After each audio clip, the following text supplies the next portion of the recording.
Well. Hello, everyone. Hear me? Okay. Um, now we're live. Yeah. Now it just kicked in so I can see what's happening. And a moment while people arrive. This is my favorite day of the week. I did make it pop, didn't I? I hope so. So please type something in the live chat. Tell me that you're here. Tell me where you're from. So, and if you're new, if you've never been to one of these satsangs before, by all means, let me know that as well. I always get a mix of people, those who are completely unfamiliar with the idea of satsang and those who are seasoned vets, as it were. And please do like and share, because that helps bring more people in. And the message of satsang is a message that the world desperately needs to hear. It is. It is. The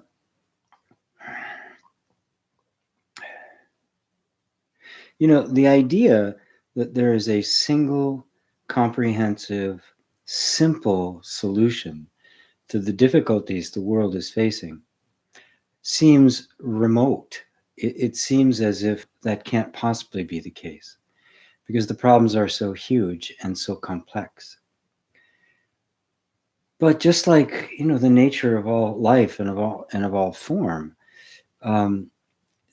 while it appears to be a complex, when you boil it down to its essentials, it's actually quite simple. There's a very fundamental premise involved.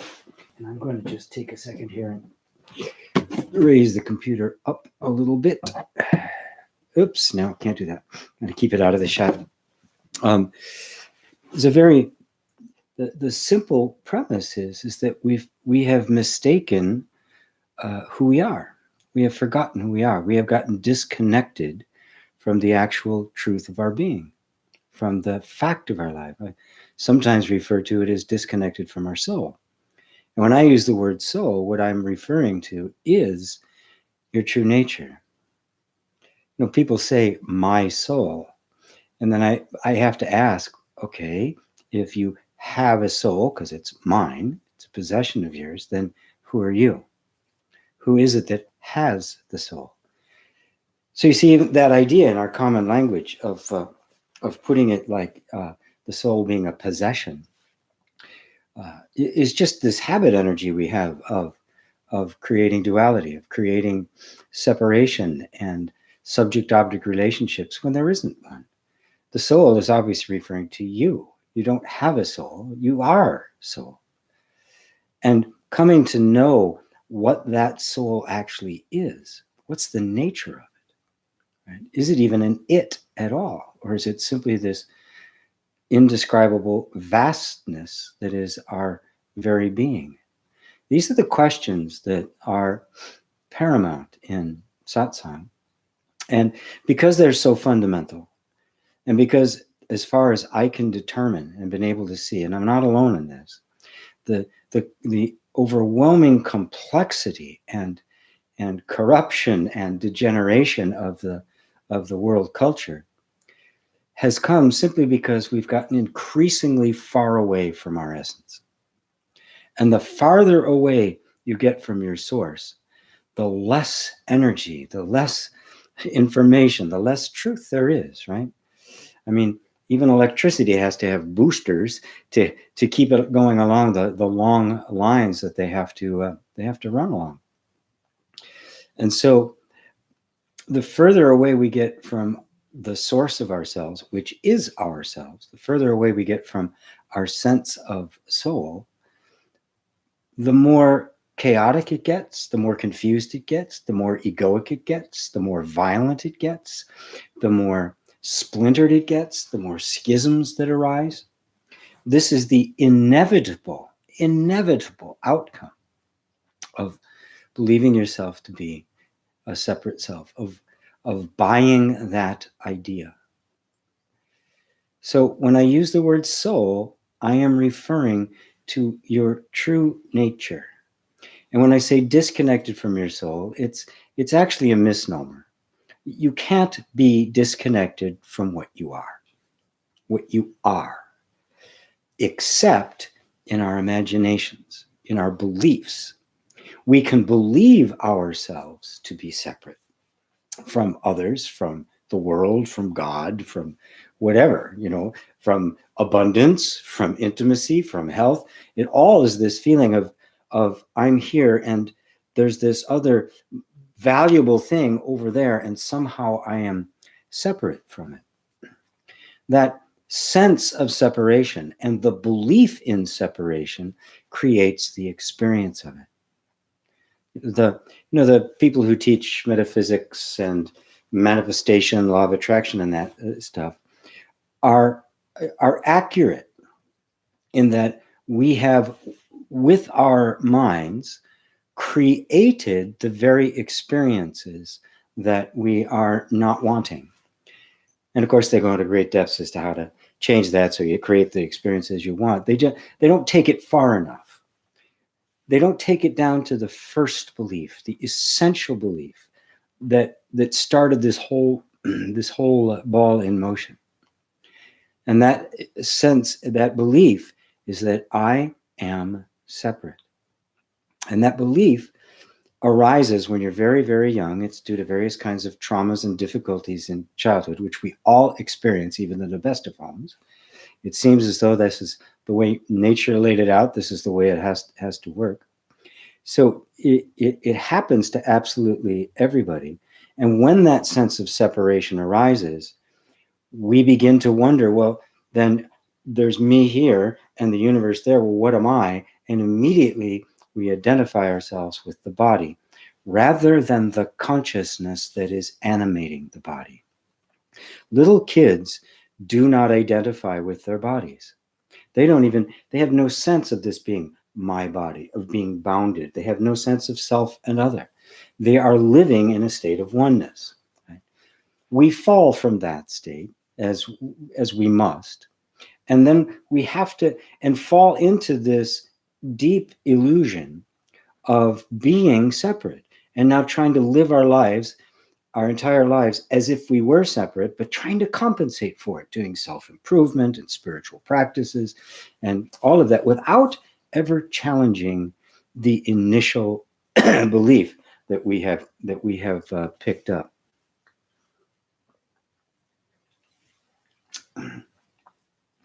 You're not the body. You are the consciousness that animates the body. The consciousness that the child was so aware of being is still what you are. But the truth of that has been obscured now. It's been veiled, as it were, by a belief. It hasn't really been veiled because you're still conscious, right? I mean, it's consciousness. Obviously, your consciousness. You're hearing my words. You're seeing what's going on in the room around you. You're cognizing. That's consciousness. You're still consciousness. But the fullness of consciousness, the unity of consciousness, the wondrousness of consciousness, the infinitude of consciousness is veiled by the belief that it has somehow gotten confined in this body.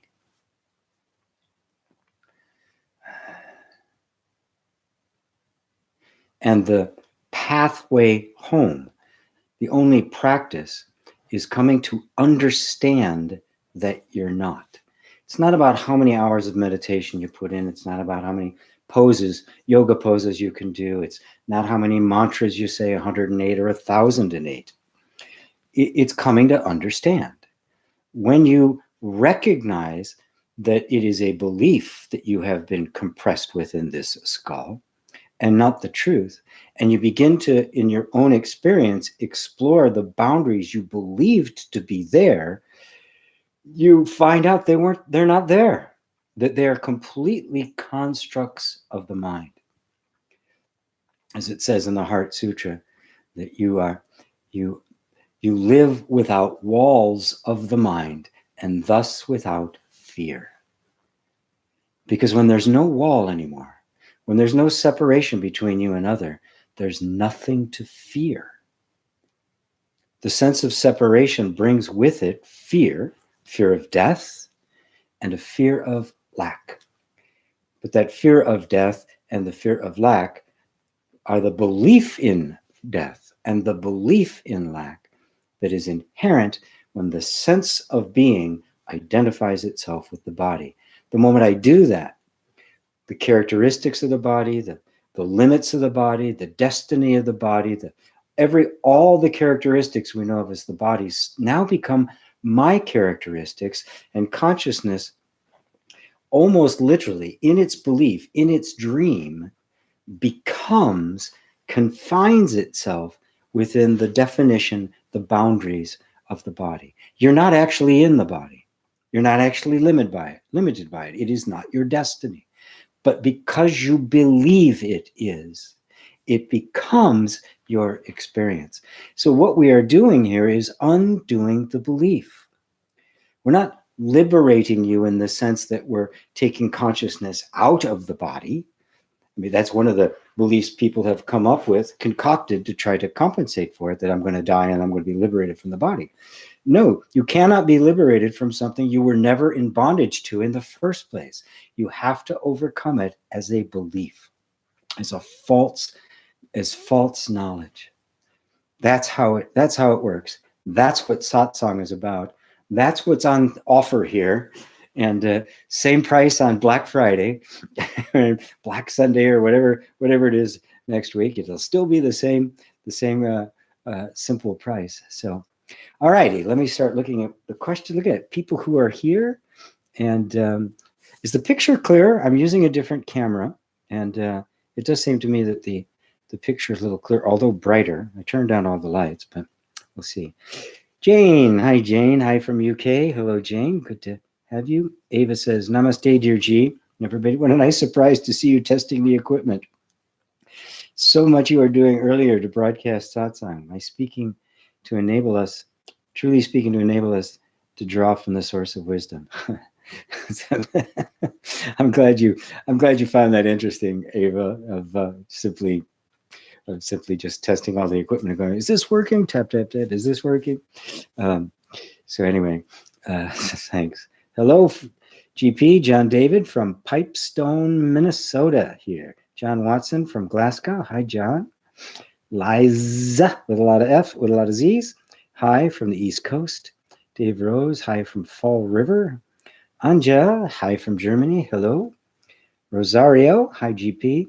Thank you once more for the gift of your help. You're so welcome. That's why I'm here.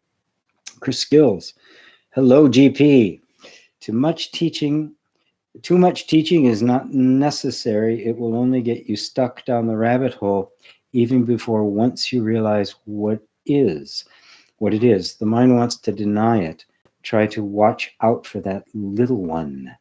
Yes, that's very true. The kind of inquiry and examination to arrive at understanding is very different than the accumulation of knowledge, spiritual teaching and spiritual practices. This approach is Atmananda Krishna Menon referred to as higher reasoning. It was using your intellectual capacity, our ability to think clearly, to discern, to discriminate, and turn it on our own beliefs about ourselves and the universe. And if we use that kind of precision and that kind of crisp, relentless, and even brutal inquiry, we sort out the illusions, we sort out the nonsense. And we come to see that we have been shackled by our own beliefs and not really been shackled at all. And that is the great awakening. That's the great insight. So it is not an accumulation of knowledge. That will do nothing for you. The only reason to investigate spiritual teachings is to find those that resonate with you, that actually open a little door inside of you. You can feel the portal opening. And when you do, stick with it. Just keep going with it. It'll either grow with you, or eventually you'll outgrow it, and you'll find the next thing to put your attention on. But what you're really, that we're not trying to get more know-how, more knowledge. And boy, I'll tell you, there's nothing more annoying than spiritual people with a lot of knowledge. Can I get an amen? That seem to know everything and all the details, and just, the fifth dimensions and archangels and all of that stuff. All of that's fine, but none of that will tell you who you are. The only thing we care about is, who am I? That's the only thing I'm trying to find out. And if you look in all the books, most will not come even close to telling you that. And if they do, it'll be very, very elaborate, which means it's not true. And if anybody tells you this is who you are, right, and it's anything other than formless infinite awareness, they're not telling you the truth. But even those formless infinite awareness are just words. It's up to you to explore, excuse me, explore those words. What do I mean when I say formless? What do you mean formless? I feel quite bound by a form. Now the teacher tells me I'm formless. Okay, let me explore this. Let me explore the boundaries that I think I'm in.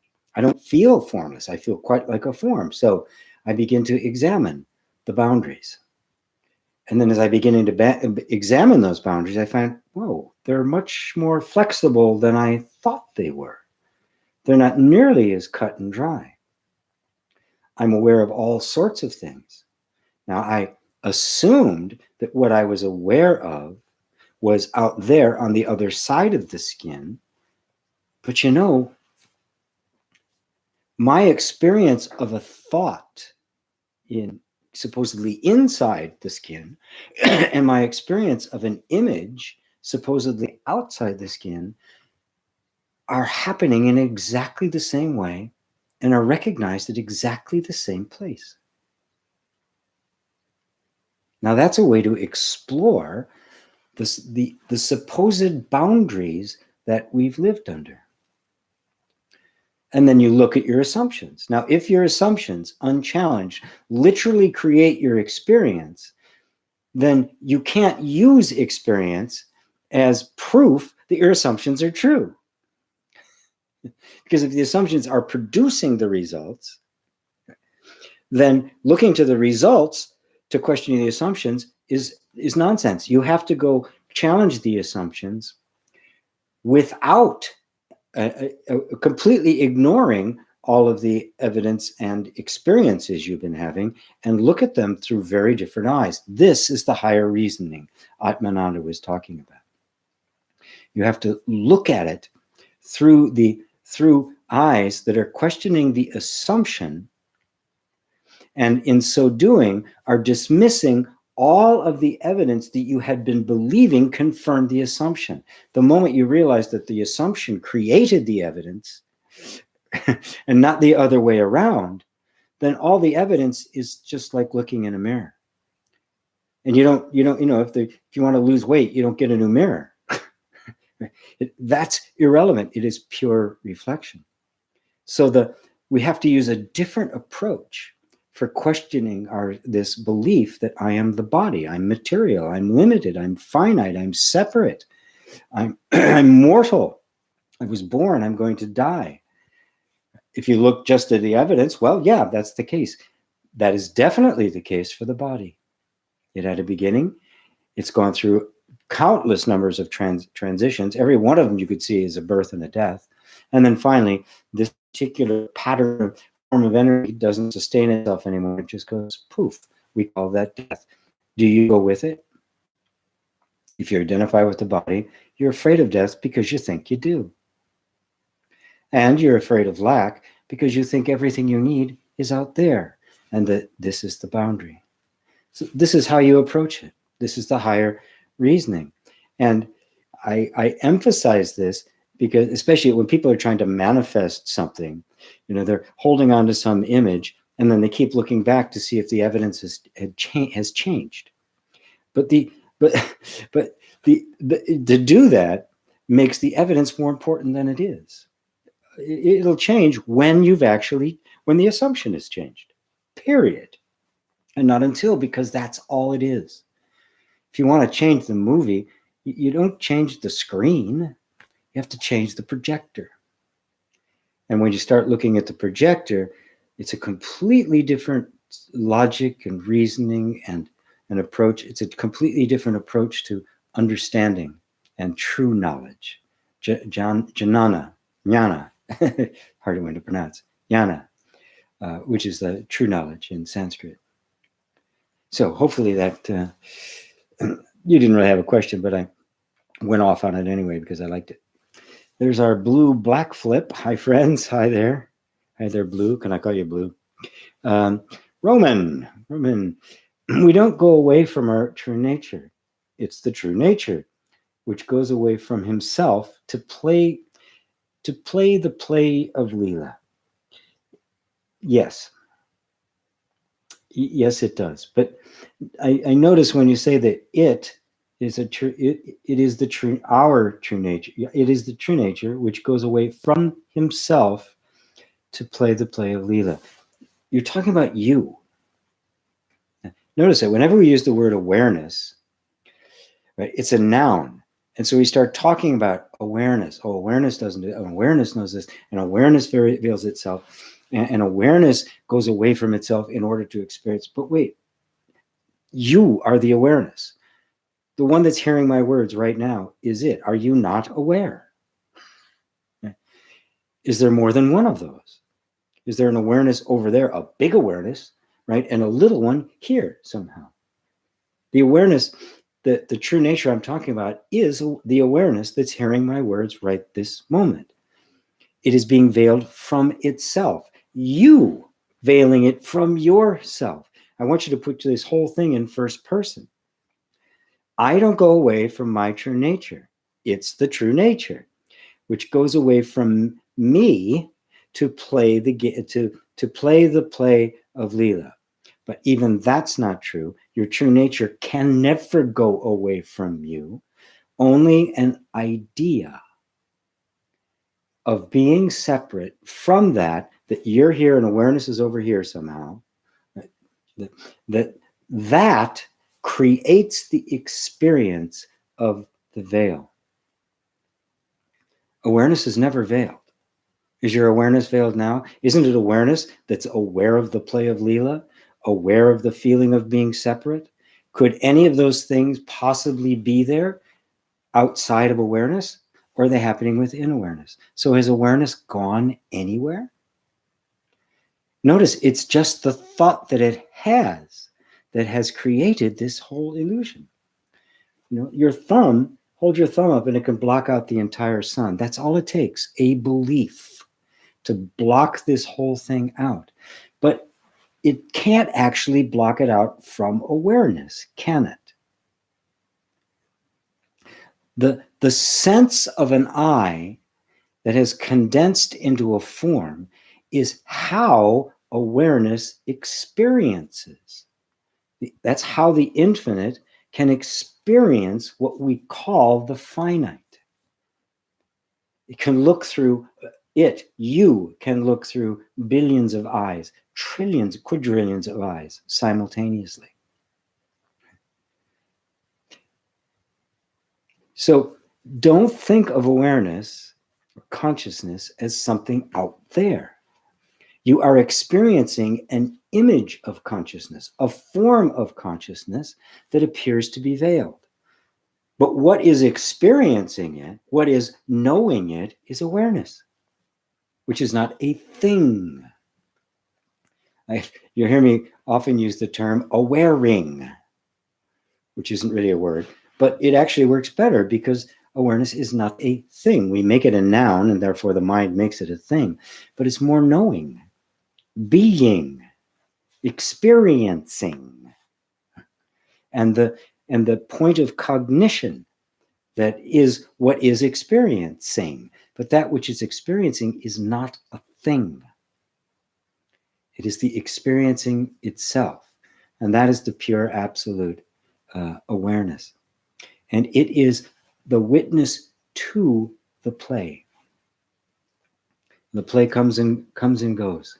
The play is actually timeless. It's a flicker, like a movie. Thank you for that, Roman. Hope I didn't go off too far on that.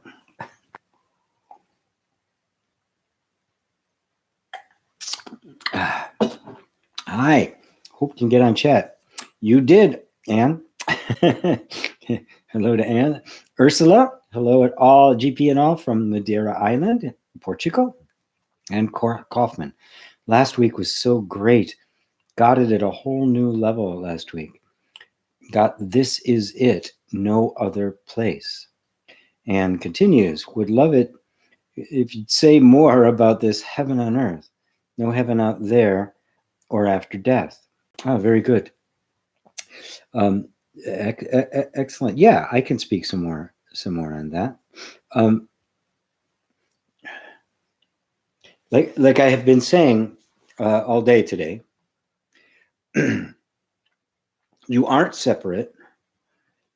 There's only belief that there is, which is the lens through which awareness is looking and seeing a life, a person, an experience where there's separation, the feeling of lack and fear, egoic mind. Excuse me, the whole lot. I had some homemade chili for lunch. So the same thing holds true. So that's the image. Now, if we identify with the one in the image, we will think of this horrible place and want to get out of it. Of course we do. That's why people make up things like, heaven after you die, or heaven after, 30 lifetimes of strict meditation, or project that also on nirvana, which there's nothing to do with any of that. And so all of those are arising from that assumption of separation. So if you start from there, of course, you're going to want to get out of it. Our desire to be free of that, our desire to end suffering, our desire to come back home, to finally become liberated from all of the ills that flesh is heir to, is the pure awareness calling you back home. That voice is the true voice calling you back home. And bringing you back home till you get to the point where you realize that the entire thing is a self-constructed dream and there's no truth in it whatsoever. This is it. You are already there.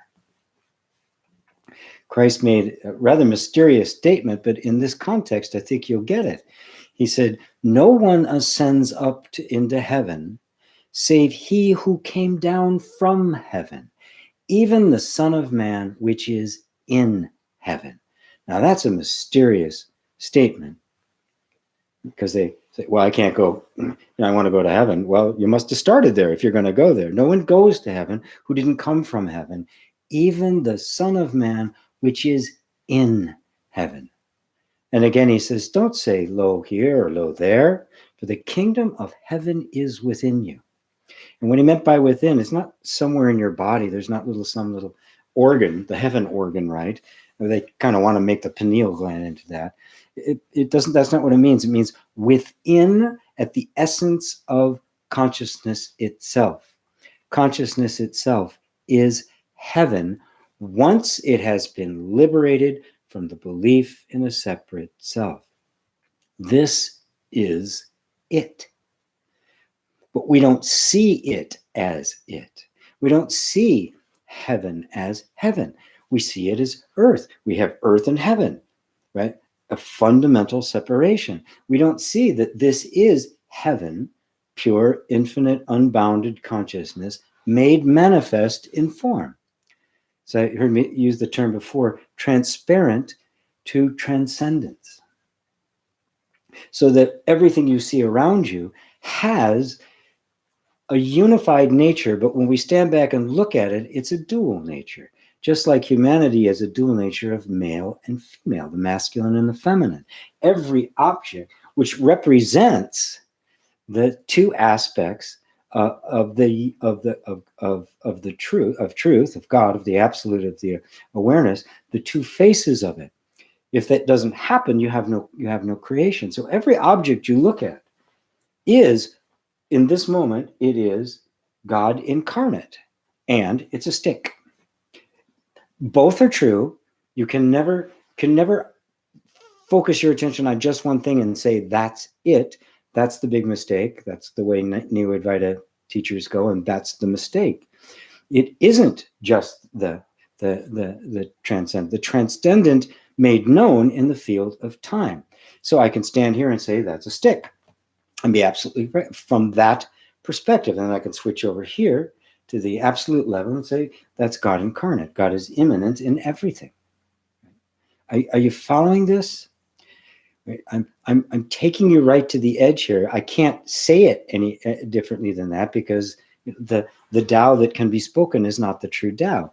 I can't point at anything and say that's it. I can only point you, it's this and this, or it's not this, it's not that, it's not both, and it's not neither. Right? It's this and this, but not this and not that.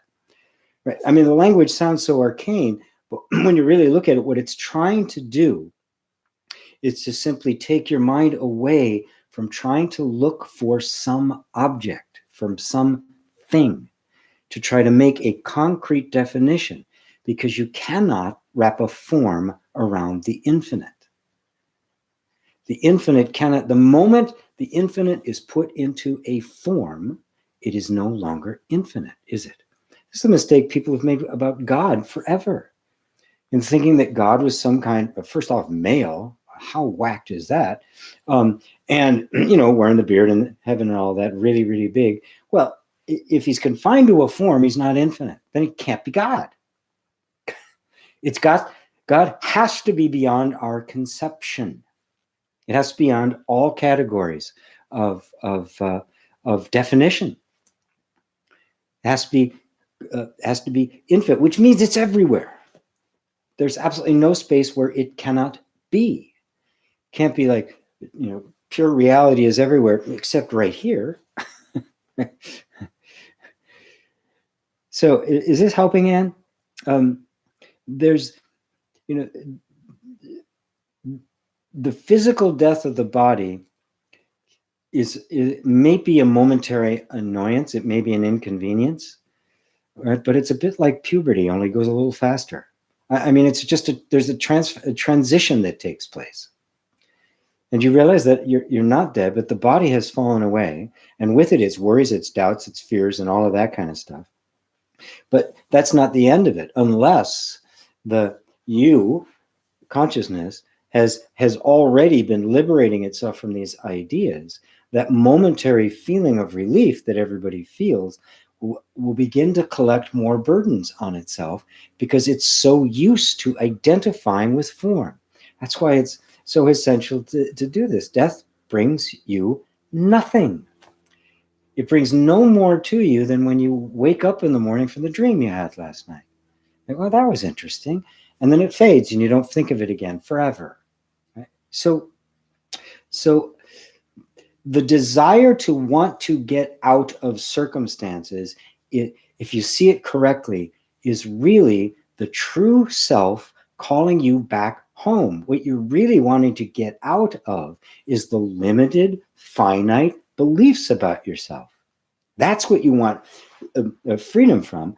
But when you don't realize that that's what it's from, you think it's circumstantial. Everybody does. And at this point, I'm using the global, the y'all here, not just you. We think that somehow the circumstances have to change. Then I'm going to feel more free. And then you attain that, but you don't feel more free, or it's very short-lived, and then something else arises, because that's the nature of it. What you're really seeking, what we're all seeking, the heaven that we're seeking, is freedom from the false belief of being a separate self. That is the the mono urge behind every single desire. I don't care what desire you have. What it really is the one desire to return to your source. And if you look at all of them, that's what they are. They are the hope that some experience, some state of mind, some emotional state, some substance, some relationship is going to deliver you contentment. And you find they don't. That doesn't mean there's anything wrong with them. To have experiences, that's what life is for. That's what experience is. But to think that they will deliver you something that only you can give you is the mistake. And therefore we go after one thing after another, one relationship, one substance, one experience. We jump out of airplanes, we do bungee jumping, having really these peak experience, trying to have these peak experiences in order to return. That's all it is. It's the ignorance of thinking that there's something to be gained through experience, continually seeking an experience, what can only come from within you. Do not say lo here or lo there. The kingdom of heaven is within you. And heaven simply means eternal contentment. That's what it means. Now imagine your life that is no longer about seeking happiness, but is now become about expressing happiness. Doesn't mean life stops. We just start sitting chanting Om all day. Not at all.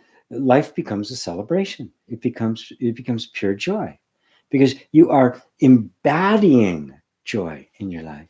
You're not seeking to get it. That's the shift. So now experience is no longer the bad dream we want to wake up from. It's the heavenly dream that we are actively participating in and yet completely disattached from, because we know it can't give us anything. But what a wonderful opportunity for this wellspring of happiness, of contentment, to have opportunities to express itself. Imagine how frustrating it would be to have all this energy of happiness and creativity and no way to express it. Oh, that would be horrible. The universe is the vehicle through which the infinite awareness, the infinite peace, the infinite contentment, joy, and creativity expresses itself. It's how love gets made manifest. How's that? Sarah Sands. Hi, Sarah. Hi, G. Love to you and all my spiritual family today. Sarah in France. In beautiful France. Inner aesthetics. Hi, GP. Nice to see you sprightly. Have I not been sprightly lately? Perhaps not. Running out of water. Try my tea.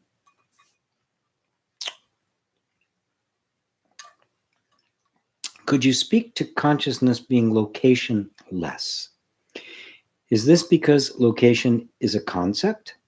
Consciousness being prior to concept?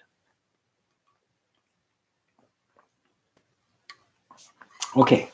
The answer to that is yes.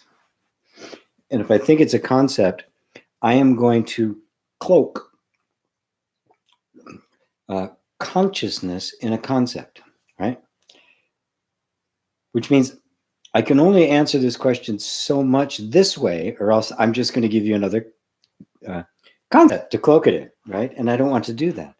So what you really want to experience here, could you speak to consciousness being locationless? All right. Turn your attention inside right now. Everybody do this. Just turn your attention inside. When I ask you if you exist, that you are, you have to look somewhere inside. Now, are you aware of your existence? Are you aware of hearing my words? Now, see if you can bring that awareness into focus as any kind of an object.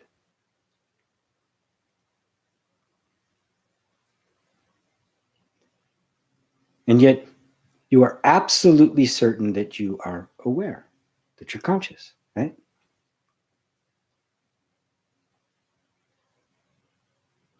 So now put your attention there, because that's the object of our inquiry. But weirdly enough, it's also the subject.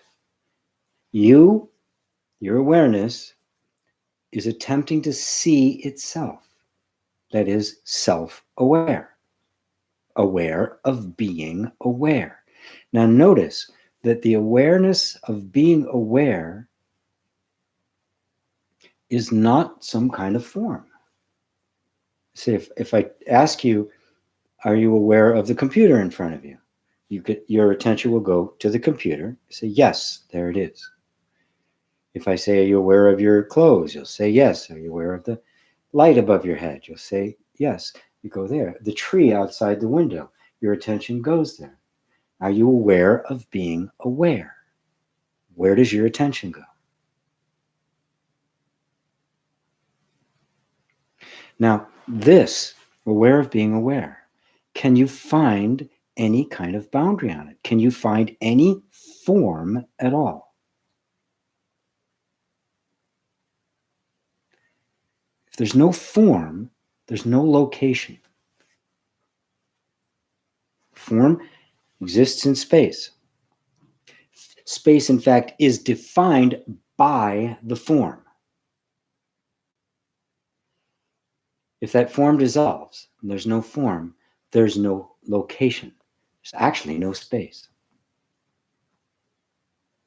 Now, this is a very practical and real exploration. And my guess is that most of you, if not all of you, are seeing this quite clearly.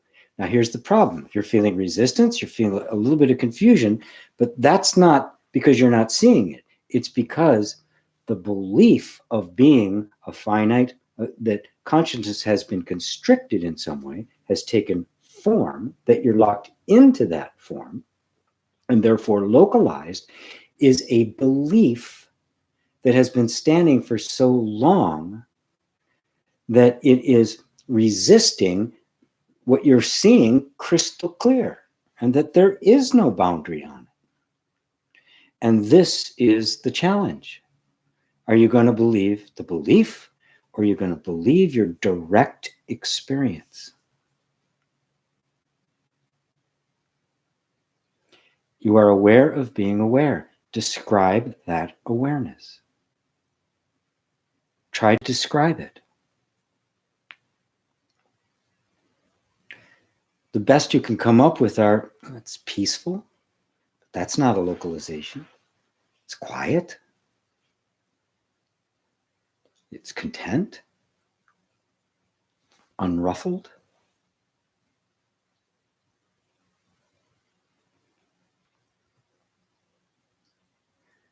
No ways you can describe it, impute to it any form. No form, no localization.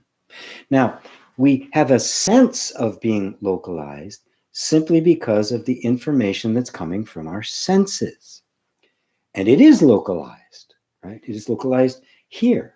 But the consciousness that is experiencing the senses, is that localized?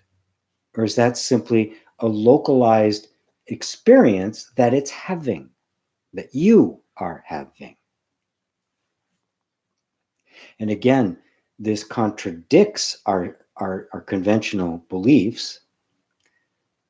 So who are you going to believe? Your direct experience? Not me. I'm just telling you to look. You're looking, you're seeing it for yourself. Who are you going to believe? What you're seeing with your own inner eye, or the belief you've been told for all of this time, which is apparently not true? How's that, inner aesthetics? Was that sprightly for you? I'm all sprightly today. I like that word. Wooster says, feeling happiness to be here again. Oh, happy to have you here. Anton, hi from Sweden. Dave Maloney, GP. When we accept separation, is it this that leads to the concept of God? If I see myself as small, lacking, and imperfect, by definition, there's nothing perfect God outside myself. Yes, God is the disowned true you. That's what it represents. God is the word to represent the transcendent reality, the reality of your being. When I become separate, though, all of those qualities of infinitude and power and all of that, they get projected. And then gets projected on them because I'm afraid, right? Because fear of lack and fear of death are here now. I project all sorts of things onto this God.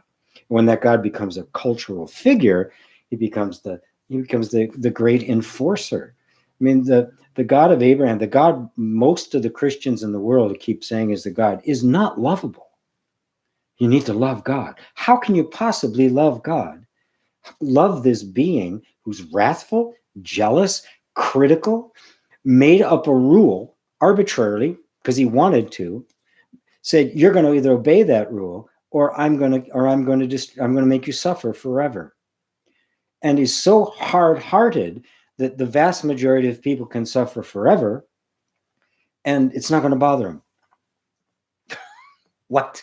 It's going to bother me. How could I possibly be in heaven knowing that people I love aren't? He'd have to do a lobotomy on me so that I forget all about them. Well, if I forgot all about that, then how in the world am I supposed to be a companion to God? Where's the oneness? Where's the unity? So heaven is just a big frontal lobotomy? I mean, the whole postulate is so absolutely absurd as to be dismissed as childish, which is what it is. But now, getting back to what it actually represents, gods, goddesses are simply aspects of reality.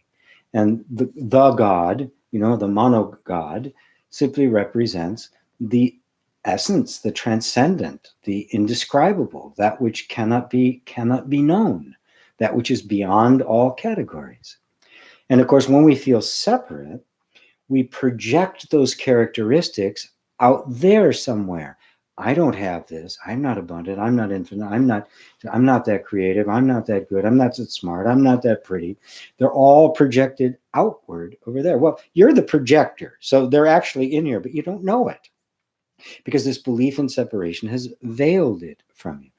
That's the whole story of the Garden of Eden. When they ate the fruit of the knowledge of the fruit of the tree of the knowledge of good and evil, they took on the duality. They experienced the separation. And what happened? We're ashamed. We're bad. God good. And out of that, all the punishment. But God didn't punish them. It had nothing to do with it. Punished themselves. Okay? Because now they saw themselves as separate. And they were ashamed and afraid. They hid so God wouldn't see them. I'm afraid, right? You could see, boom, the qualities had gotten separate. But the eating of the tree of the fruit of the tree of the knowledge of good and evil is the taste of separation. When undifferentiated consciousness falls into and identifies with form. And the spiritual journey, the real spiritual journey, is to see through understanding and intelligence and heart, to see through it as a belief, a very powerful belief, a very fundamental belief, a belief not just of concepts, but energetic at a very, very fundamental level, a level so deep that it goes from lifetime to lifetime to lifetime. But that's where we're challenging it. That's the depth to which we're going. And when you make an inquiry as to the awareness, being aware of itself, how is that happening? What am I aware of? And who is aware? You are piercing through the duality. You are walking back into the Garden of Eden to the tree of life, which represents the tree of reunification. Also, the cross represents such beautiful metaphors throughout the Bible if you see it correctly. Most people don't. So we're simply walking out of the delusion of separation and the feeling of being a separate self into the realm of heaven wherein there's nothing but God. God represents the allness, that which is the essence of everything. That's all there is God. I can call this a singing bowl, or I can call it God. God's the great I am, is the big name. The street name would be Singing Bowl.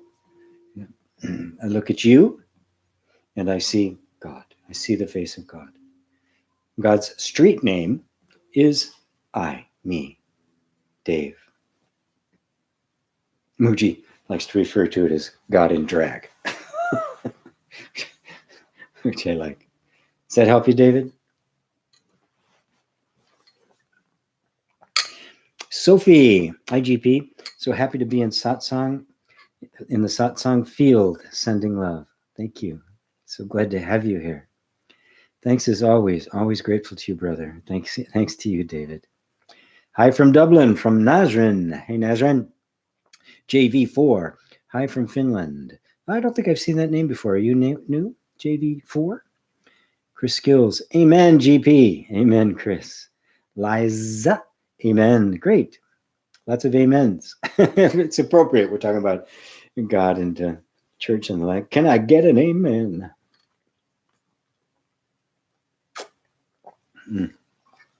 Get out my collection plate, pass it around.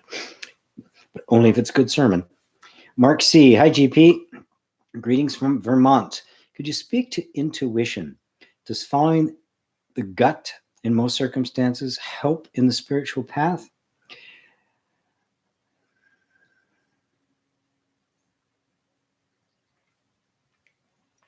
Well, intuition, real intuition is simply the voice of truth in your own heart. And the voice of truth, of course, is your true nature, right? There's no separation between you and truth. How could there be? The truth of you is the truth of you. So truth in you, one. The beliefs about you, different, right? You're never one with those, but the truth about you and you are one and the same. They're the same thing.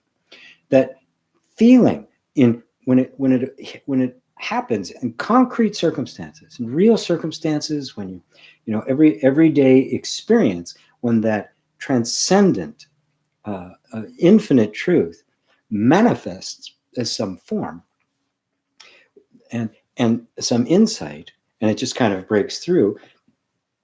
That's intuition as we experience it, and the intuition and insight experiencing it, plus the recognition that it's true, all happens simultaneously. And that's the unity of truth and its expression. The spiritual path is impossible without that. Without that kind of insight and aha and the flooding of light into consciousness and the recognition that it is the light, without that, spirituality gets reduced to a bunch of practices or ideas or concepts or credos or tenets or stuff. It becomes the law, right? And legalistic, the law religions are not spiritual. They're ethical. They're moral. It's okay, right? Certainly like to have laws that help us be civilized rather than barbaric, but it's not spiritual. They're not going to be able to show you who you are. They're not going to deliver to you the promised land. That is the metaphorical meaning behind the fact that Moses never saw the promised land.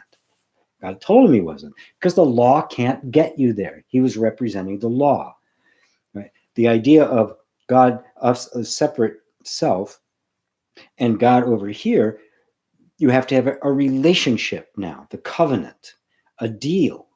And of course, that deal was, in the Western traditions, came from Abraham. It became the law of Moses, became the covenant. Well, we get a new covenant in Christianity. They've completely missed the whole point of that, where the law is not superseded but subsumed. He said that love is the fulfilling of the law. If you love, you fulfill the law, period. You don't need the law if you're loving. It is a higher dimension to it. How did I get off on this? Right. If intuition, right, without direct seeing, right, which is what intuition is, no, there's no spirituality at all. It is just platitudes. It's spiritual knowledge, right?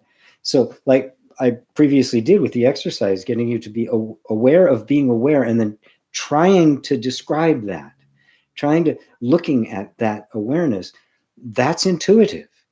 That is direct spiritual insight.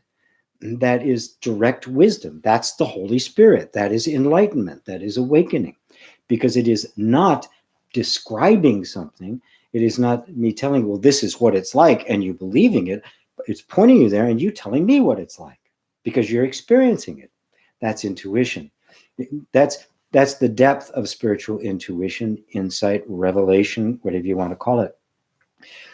It gets reduced. Those who are unaware, it's happening all the time because the truth of your being is the truth of your being. Even if you're totally identified with a separate self, you're still going to have intuitive moments, intuitive hits, because that identification isn't constant, right? Oh my God, thank God it's not constant. The ego comes and goes. It fluctuates. Everybody has those times when you're totally into what you're doing. Well, the ego's not there anymore. You're in the zone. You're in the creative flow. This inspiration is happening. You're intuitive. You're on an intuitive high of some sort, right? That's you.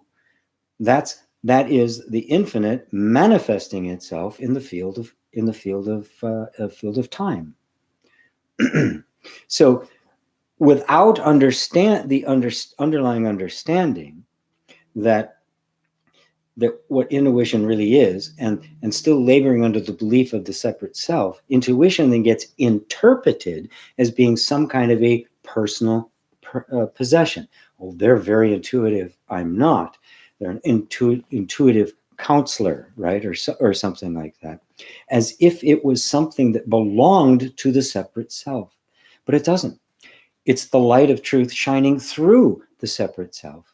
Right? Shining in darkness, but the darkness recognized it not. Right? Because they're still identified with the darkness. We're really happy to have those patches of light, but we should be identifying with the patches of light. That's who we really are. And to see that the intuition is not a personal thing liberates it, expands it, explodes it in all direction, because now it's not mine or me as a separate self. It is the manifestation of the infinite in this moment. This is the form that it's taking. It's taking it all the time. If there's any kind of feeling of resonance with my words, that's it.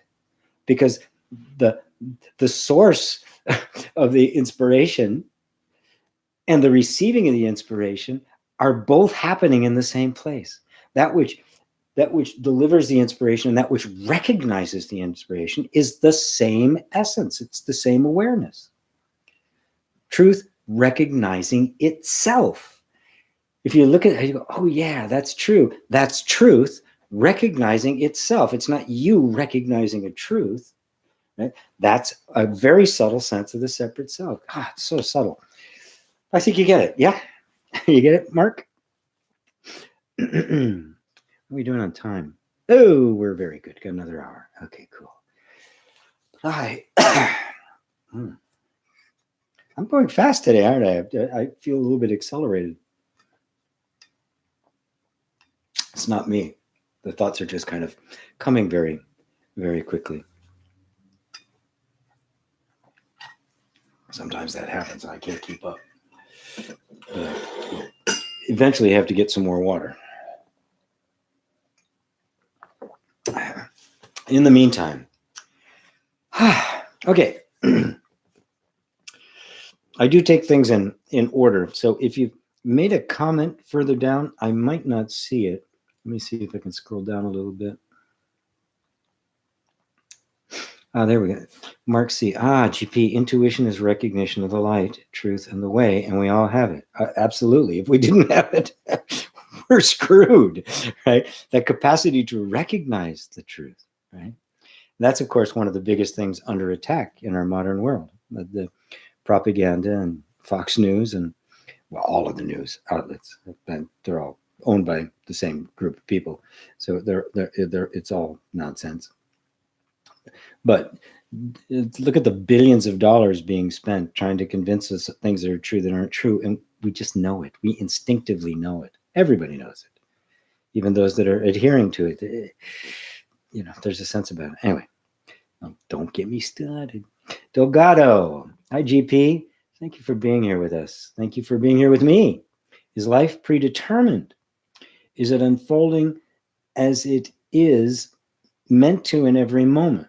I've heard this pointer and it makes sense. But then there are teachings like the law of attraction that suggest we create our reality, and it gets a bit confusing for me. If life is predetermined, then should we even try to change anything in it? Who will be the one changing anything anyway? Is it safe to say that everything that happens in life, seemingly bad situations, are for our highest good? Thank you. Boy, that's a loaded question, Delgado. Oh, not making my day easy for me, are you? Okay. But it is a fun one. Predetermined. No.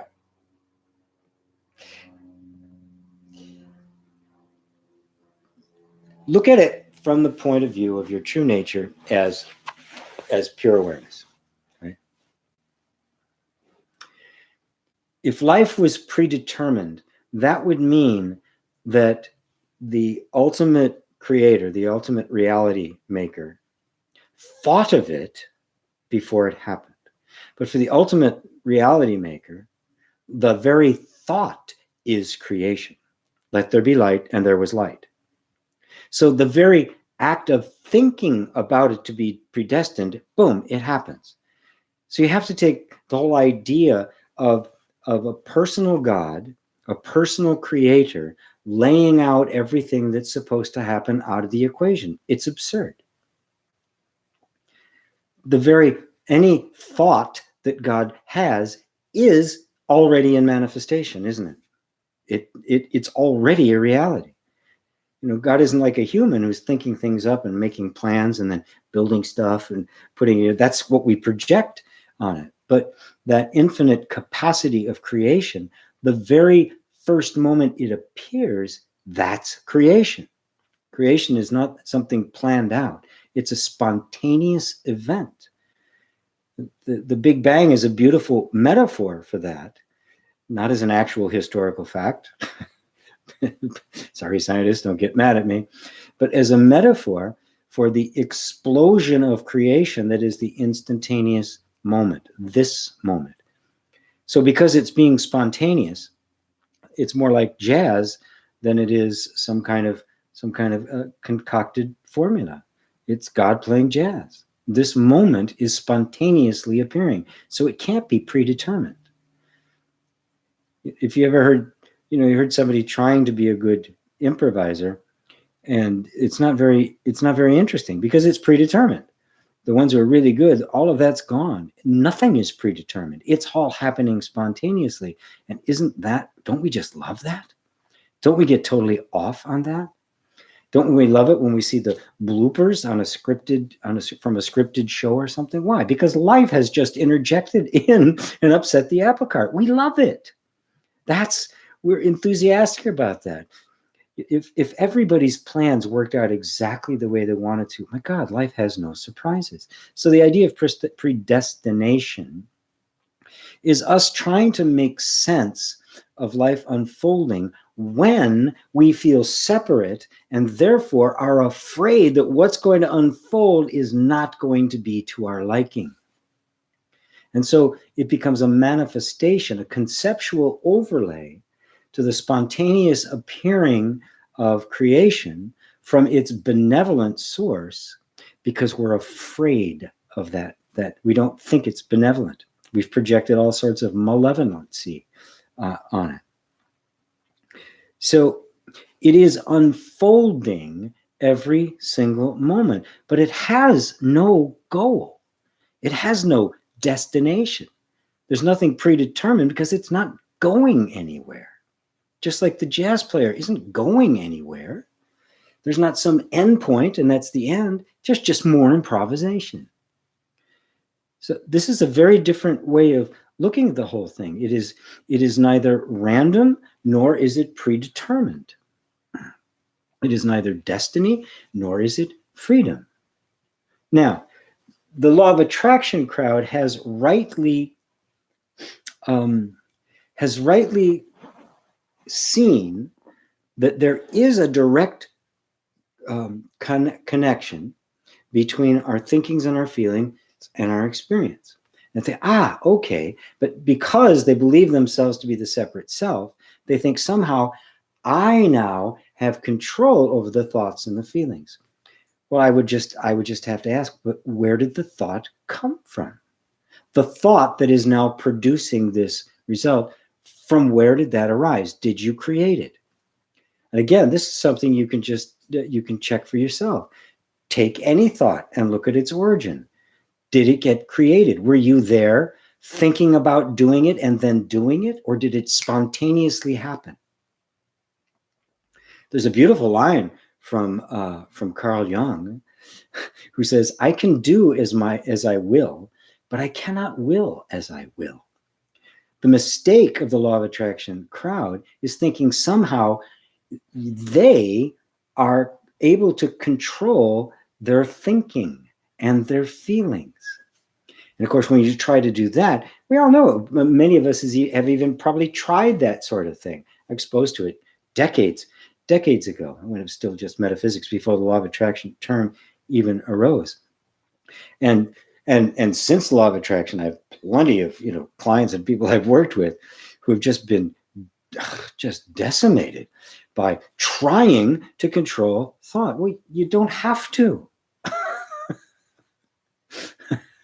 The act of controlling it, that energy, that tension, is what keeps getting itself manifested. The whole idea of somehow I'm a co-creator. My only question remains is, well, okay, who are you? You say that with such certainty. I'm the co-creator of the universe. Okay, then you must know who you are. Well, I'm me. Wait, no. Who are you? Not the body. Right? Is the body creating? The mind. Oh, the mind's a bunch of thoughts. Is the mind creating? Where do the thoughts come from? Who are you? Who is this creator that's co-creating with the universe? At the heart of it is the fear of lack that arises out of believing yourself to be a separate self. One way to compensate for the fear of lack, there's many different ways, but one of those is the metaphysical approach of manipulating really my feelings and my thoughts and eradicate the belief of lack. But of course, the source of the belief of lack is not the feelings and thoughts. They're a manifestation of the belief in lack. The belief in lack arises out of the belief in a separate self.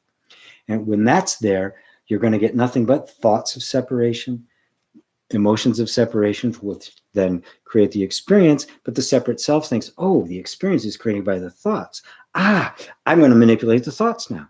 And goes after the thoughts. And some people do it, and things do change. So they think, they're good. They're actually in worse shape because they've not questioned the one who's doing the manipulating, which is in fact just another set of thoughts. The separate self isn't a self. It's a function. It's a bunch of thoughts and feelings. So you've got a bunch of thoughts and feelings trying to change a bunch of thoughts and feelings. That's really self-help in a nutshell. The broken self trying to fix itself.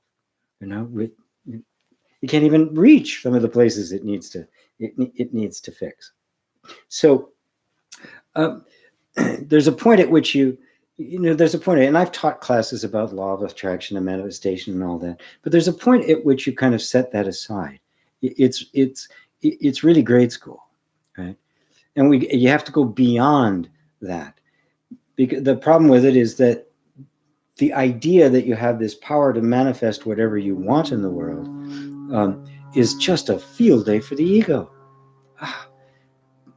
There's nothing in there that invites you to question the validity of what you want. You just, I want it, therefore it's mine. It's right for me to have. Never questioning where that might have arisen from. Never looking at the obvious reality to all of us that even if you get what you want, the environment now has changed. Right? There's no such thing as getting what you want without any collateral damage, right? It's going to bring some other problems that happen, which is inevitable.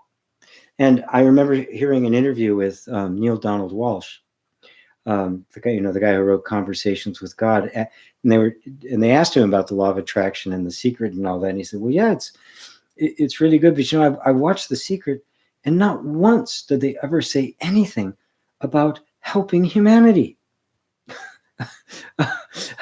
about eradicating poverty, eradicating sickness, taking care of others. Not once does anybody mention anything like that. That was him, right? And I agree.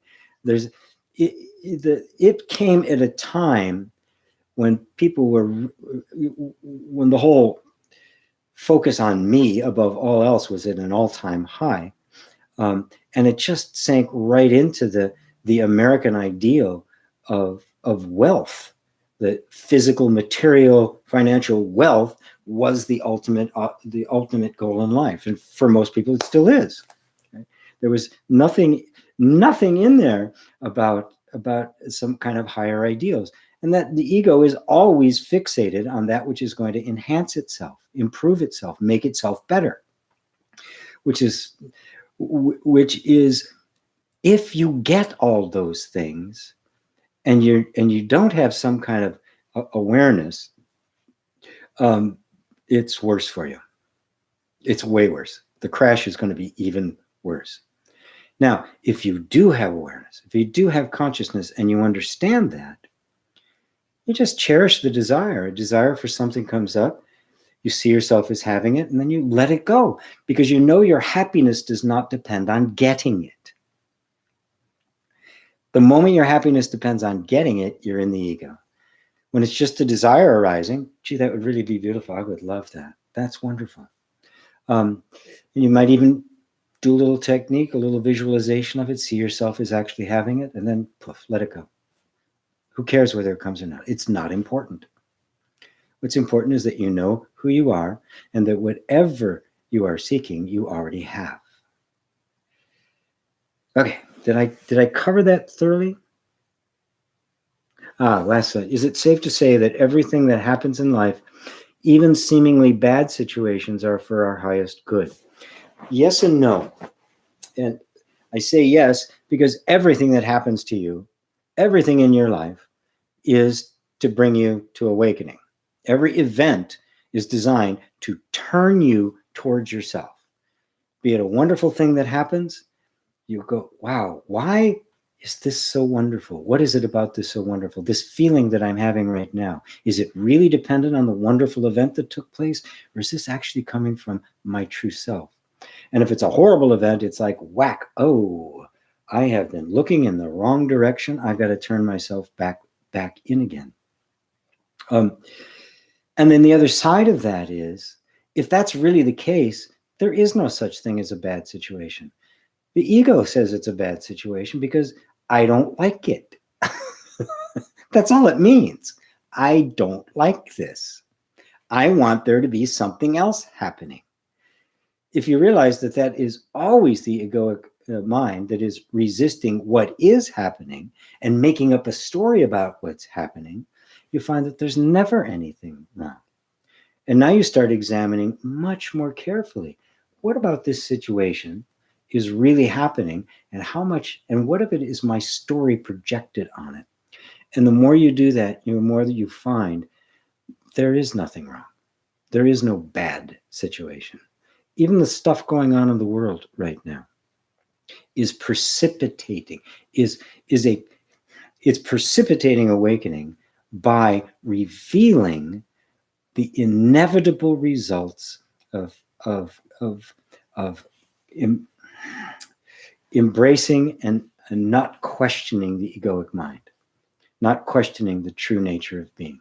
This is what you get. The further away you get from yourself, the darker it gets. The further away you get from the light, the darker it gets. Does it mean that we're all going to die? Well, you can't die, so don't worry about that. What's going to happen to the earth? Nobody knows. If we knew, it would be a movie we'd seen a bunch of times and it wouldn't have any meaning for us. If you knew every time you got into a game you were going to win, you wouldn't want to play anymore. So we don't know. That's what we need. We need to not know, so we stay on our toes. So we actually are vigilant. We may cultivate even deeper compassion, deeper openness, deeper lack of judgment. And we be that light in the world that the world is so desperately seeking. Okay, I think I covered that in its totality. If not, Delgado, you'll be the first to tell me. Carrie Brogan, hi all. Hi, Carrie. Arabi Mario, is it awareness or vibrations that create?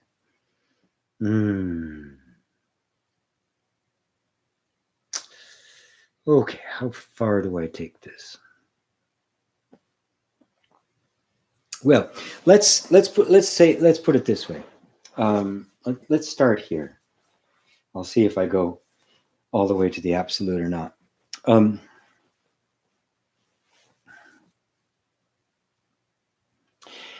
Everything is a vibration. Let's start there. This, as solid as that seems, and it's I wouldn't want this dropping on my foot. It's actually a vibration. It's a flow. There's a flow going on here. That flow has condensed into a particular pattern for a while, right? This body is like that, right? You're like that. What you call your body, the clothes you're wearing, the chair you're sitting in. There are no things in the universe. There are only flows, right? That flow we can refer to as a vibration of sorts. Now, I hesitated, especially in the beginning, to go into that because we want to conceptualize, a vibration, there's a thing. A vibration isn't a thing. There's nothing vibrating. There's only vibration. I know, it's a mind blower, but that's really actually what's happening. Energy is not a thing that condenses into form, because until the form is condensed, there is no evidence of energy, right? The pure potential, right, is undetectable. But when something happens, we realize there was a potential for it. Otherwise, it couldn't possibly have happened. And all of a sudden, that which is completely indetectable takes form. Nothing becomes something. Now, we try, hard as we try, our minds cannot grasp nothing becoming something. So we speculate energy, a field, all of these ideas. So everything, let me just make sure I'm getting...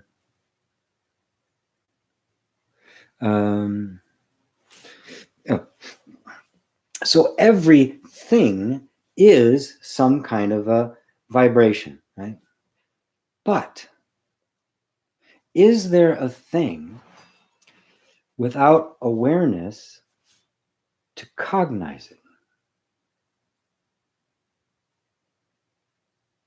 Does this bowl have any existence if nobody sees it? If nobody perceives it? The answer is no, it doesn't. It requires not just the flow of energy of the object, but the flow of energy of the perceiver. Because everything happens as a perception. It's a great insight from the quantum folks that that everything, that the observation of an experiment influences the experiment. You cannot separate the observer from the observed. Unless it is perceived, it doesn't exist. The existence of it is in the perceiving of it. So there are no things. If you can grasp this, I was talking about that in the 7th video on the energy healing series I did in the tapping on the Buddha. There are no things. We create things in our minds. We make nouns. So I call this a bowl, and that bowl then appears to be a thing, right? But the bowl is not a thing. The bowl, that's a word we give to a very complex pattern of energy that's in constant motion, a vibration, as it were. This is easy to grasp with things like wind. We say the word wind, and we say, a wind, right? A great wind, big wind. We have pictures of a big cloud with big puffy cheeks blowing the wind. But there's no thing that is a wind. A wind is simply air in motion. Okay? So there's not a wind per se. It is an abstraction. That's what nouns are. Nouns are taking something that is not a thing, that is simply a flow of energy, and kind of freezing it in time for a second so we can talk about it. And it works, right? We can have a conversation. I say the word wind, and you know what I mean. But the mistake is, the illusion we get into is thinking that it's actually a thing, a solid, changeless thing, an inherent self. And it isn't. There's no self there. There's only a flow. The sense of self is projected on it. Vibrations that create. So creation is awareness aware of a thing. When awareness is aware of an object, that is creation. Now, if you want to take this all the way down the rabbit hole, you could say, if the thing does not exist outside of the awareness, when it appears in awareness of what is it made? What is the substance of the thing? That is the flow. It's obviously awareness.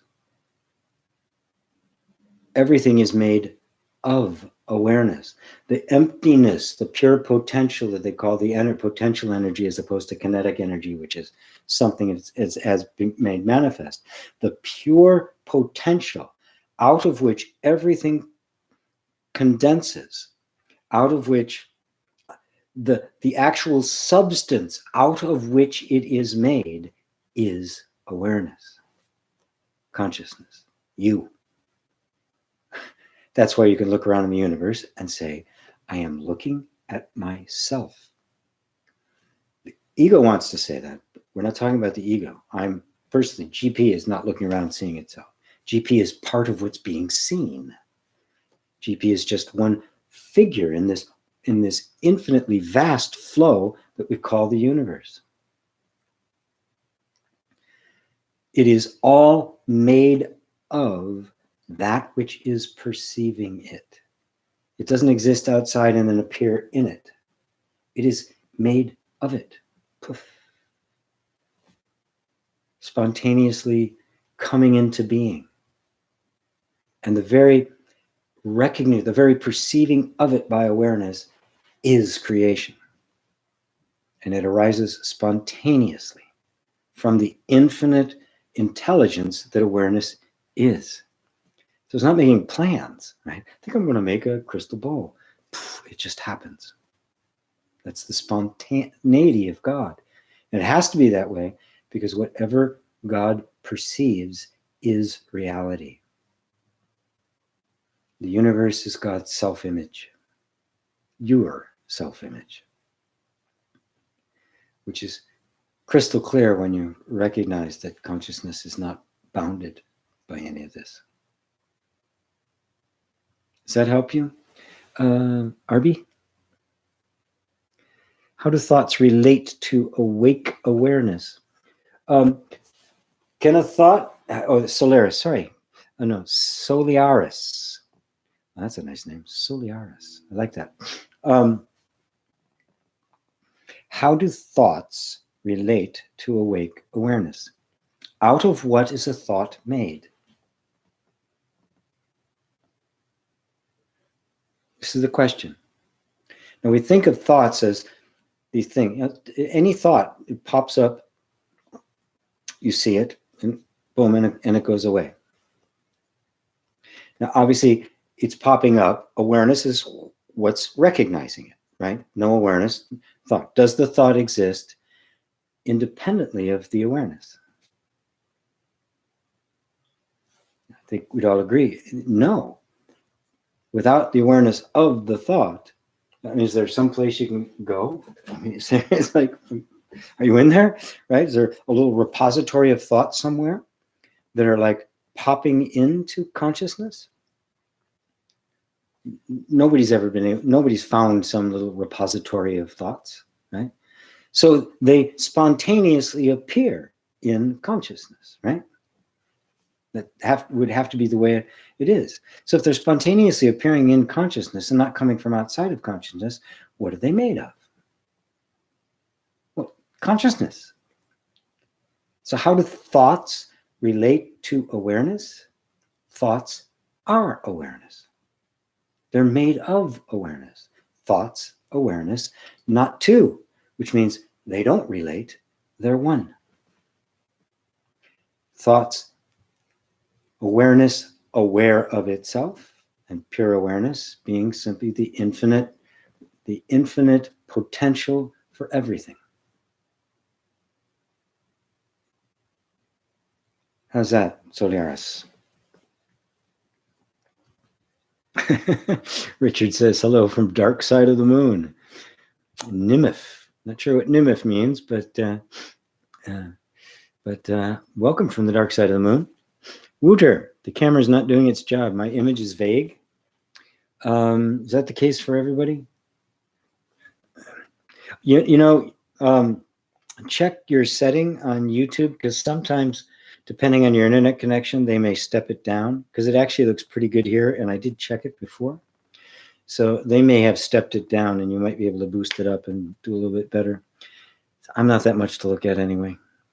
I wasn't even that much to look at when I was young. So, Michael Cerveni. Hi, Michael. Hey, G. Thanks for all you do. Big help. I've heard it said that it's possible to put off awakening by some non-dual teachers. Is this even possible?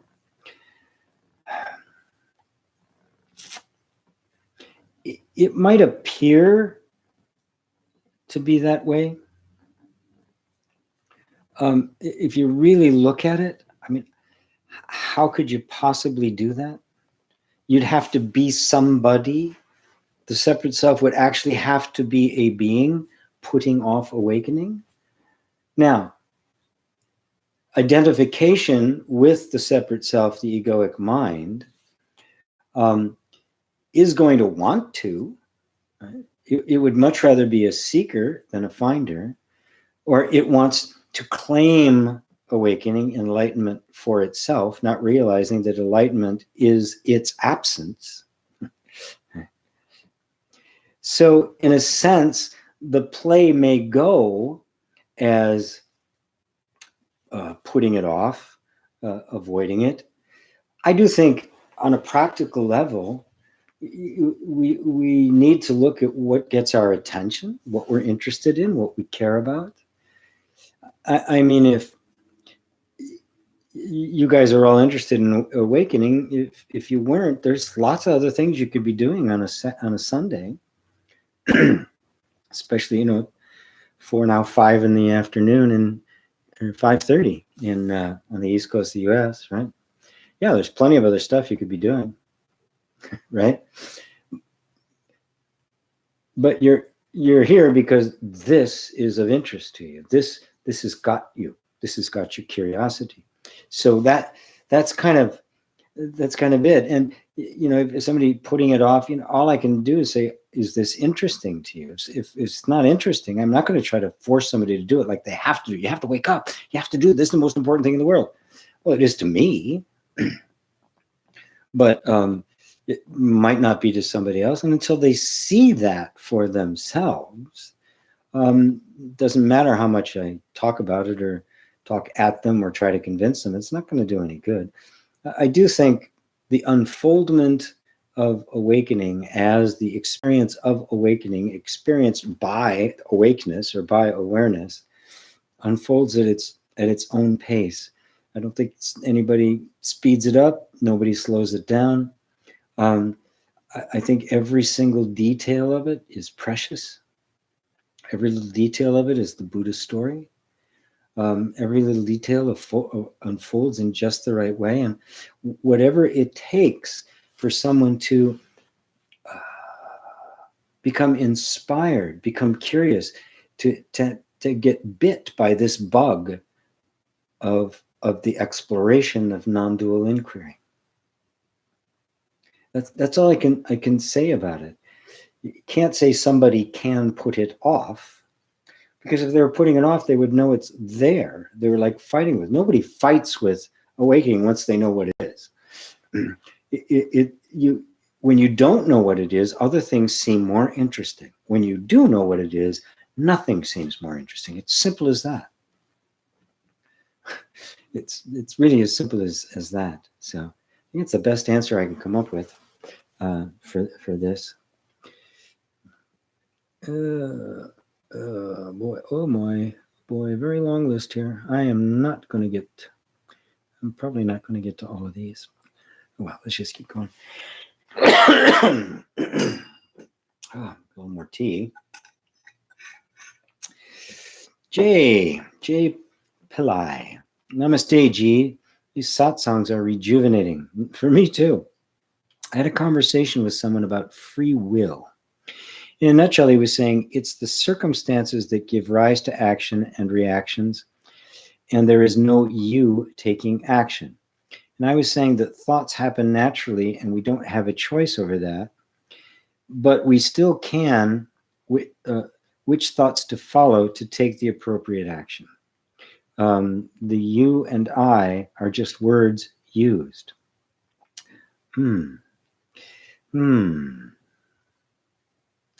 Yeah, it's one of those things where you're both right, but it's how it's the perspective that you take.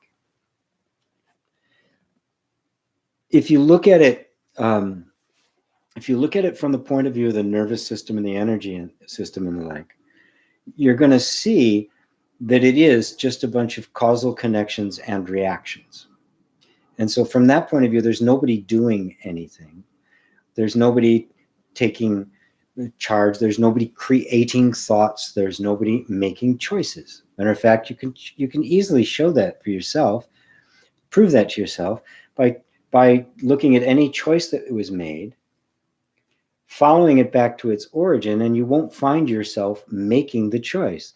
There'll simply be a choosing thought appeared. You know, maybe there's a couple of thoughts, and after a while, one thought became dominant, and that became the inspiration for action. So you could look at that and say, there's no chooser. There's no free will, because there's no one to have a free will. And that's a great place to get to, but as you rightly see, don't stop there, because it's a bit nihilistic. Suddenly, okay, but then who are you that is aware of that? Right? And moreover, does consciousness have the capacity to distinguish between one course of action and another? Now, it's not choosing, because that's just happening. But a choice gets made and head in a direction. We've all had the intuitive sense go, this isn't the right way, and pull back and saying, I'm rejecting that choice. Now, that's just our experience. Now, is that just another thought? I'm rejecting that? No. Look at it closely. Something else, an intelligence is there that is watching this entire thing. From the point of view when there's not any degree of a sense of who you actually are, but it becomes more of an energetic or psychological approach to it, or neo-Advaita. That's a neo-Advaita approach, by the way, that he's talking about. And it is true to a point. Consciousness is aware. I mean, come on. Nobody chooses suffering over pleasure, right? Nobody, right? To think that they're equivalent, that this is, that there's no real difference. And a stupid choice is going to be, is going to just carry on, and I'm not going to have anything to say about it. It doesn't work that way. I don't need to become a self in order for consciousness to discriminate. And discriminate it does. I mean, look what we're doing right now. We're being very meticulous about how we're discriminating our thoughts. That this is true, this is not. This is the belief in a separate self. Now, you didn't create that belief in the separate self. And it was believed. It's been operating in your nervous system. Something happened that says that's not true. That's not a choice. That's not a chooser. That's not a that's not a no self. That's not just a happening. That is wisdom. That's intelligence. That's the nature of awareness. That's love. That's insight, right? So those things are not unreal, right? We can look at it. If you look at events from the point of view of, say, this is a good event and this is a bad event, if you look at it purely from the point of view that they are both events being experienced by consciousness, you could say, well, they're equivalent. There's no difference. That's the Neo-Advaita teaching. But who doesn't have a preference for one over the other? The good, the righteous, the loving, the empathetic, the compassionate is more true because it is a direct reflection of your true nature. The other is a direct reflection of the sense of separation. So yes, as experience, they are both being experienced by consciousness, but consciousness is not moot. It is not just a big, bland nothing that just experiences everything equally.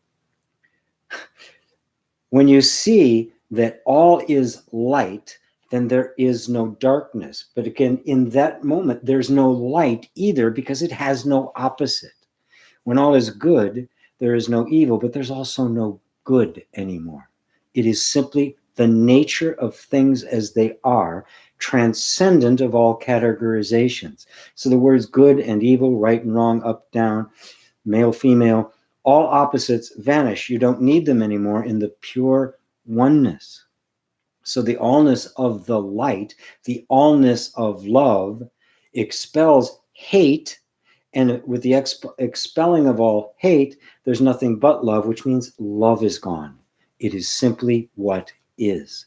But the nature of it, as we talk about it here relatively between you and I, the nature of it at this point is, it is love. It is not hate. While as an experience, they are both being experienced by consciousness. One is an amplification of and a manifestation of the real. The other is a manifestation of the unreal. I think that should clarify it. I hope it does. Jay, it's a subtle one, and thank you for asking that question. It's a very powerful one, and it's a subtle one, because if you get too heady, and the Neo-Advaita do, if you get too heady about it, everything becomes reduced down to this nothing. And it's nihilistic. Consciousness is experiencing this and has no preference. It does not have a preference for what it experiences. Right? But when the preference is all gone, there's no more story. What is left is pure goodness, pure life, pure love, pure compassion, because that's the nature of being. That's the perfume of reality. Thank you for that.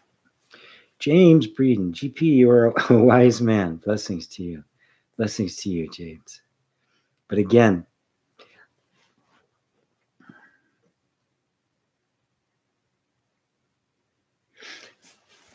wisdom is not a personal possession. It's not really accurate to say you are a wise man. There's an amazing little story in the Bible of somebody coming to Jesus and saying, good master, and then asked him a question. And first thing Jesus says is, why are you calling me good? There's no good but God. And he was clearly trying to point something out. Because if I can show you the wisdom of reality shining through the form, you won't think that the wisdom belongs to the form. Because it doesn't. The consciousness that is voicing these words is not in this body. It is not GP. It is not a person. The wise one is the wise one, the one wise wisdom. And it manifests through form. And so the form is simply the vehicle by which it's expressed, because if it didn't have a vehicle, it couldn't say anything, right? It didn't have a mouth and lips and hands to gesture, right? It couldn't say, it couldn't voice itself. And we all need to have this voiced, so it takes form. But it's not, there are no wise men or women. There's wisdom appearing in men and women, and through them, the transparency of them, the wisdom shines through, the light is seen. Right? You know, when you look at the window, it's such a beautiful, you know, it's just gorgeous outside. You don't say, geez, what a beautiful window. You say, ah, what a beautiful day.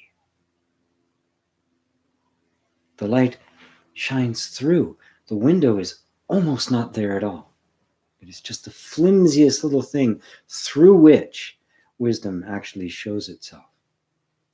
So why callest thou me wise? There's none wise but truth. It's like to point that out because it's the same wisdom in you. The fact that you say you're a wise man means you are recognizing wisdom. Can ignorance recognize wisdom? Can falsity recognize truth? So what's recognizing truth is truth. What's recognizing wisdom is wisdom. So no matter what you attribute to me, you got it. There you go. Put it back on you. James Breeden, you're a wise man.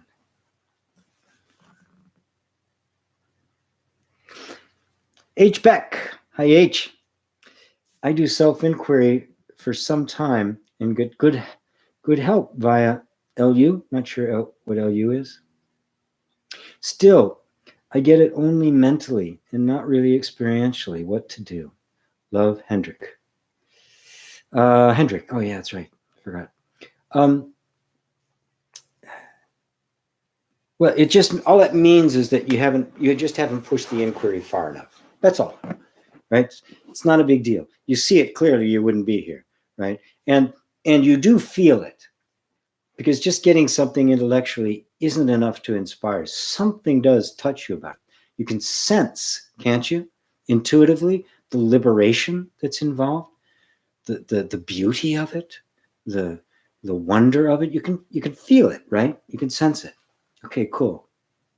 So now, like the exercise I did at the beginning, if you came in later, I don't know, it's probably about a half an hour in, maybe 40 minutes, where we just went to aware of being aware.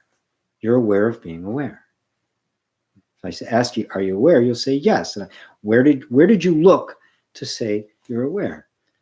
If I say you're aware of the tree out there, where would you look to see if you're aware of the tree? Well, you look at the tree.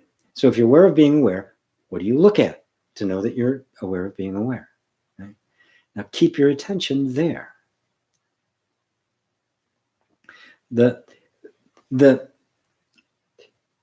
And also anybody, don't diminish yourself because you're seeing it with the intellect.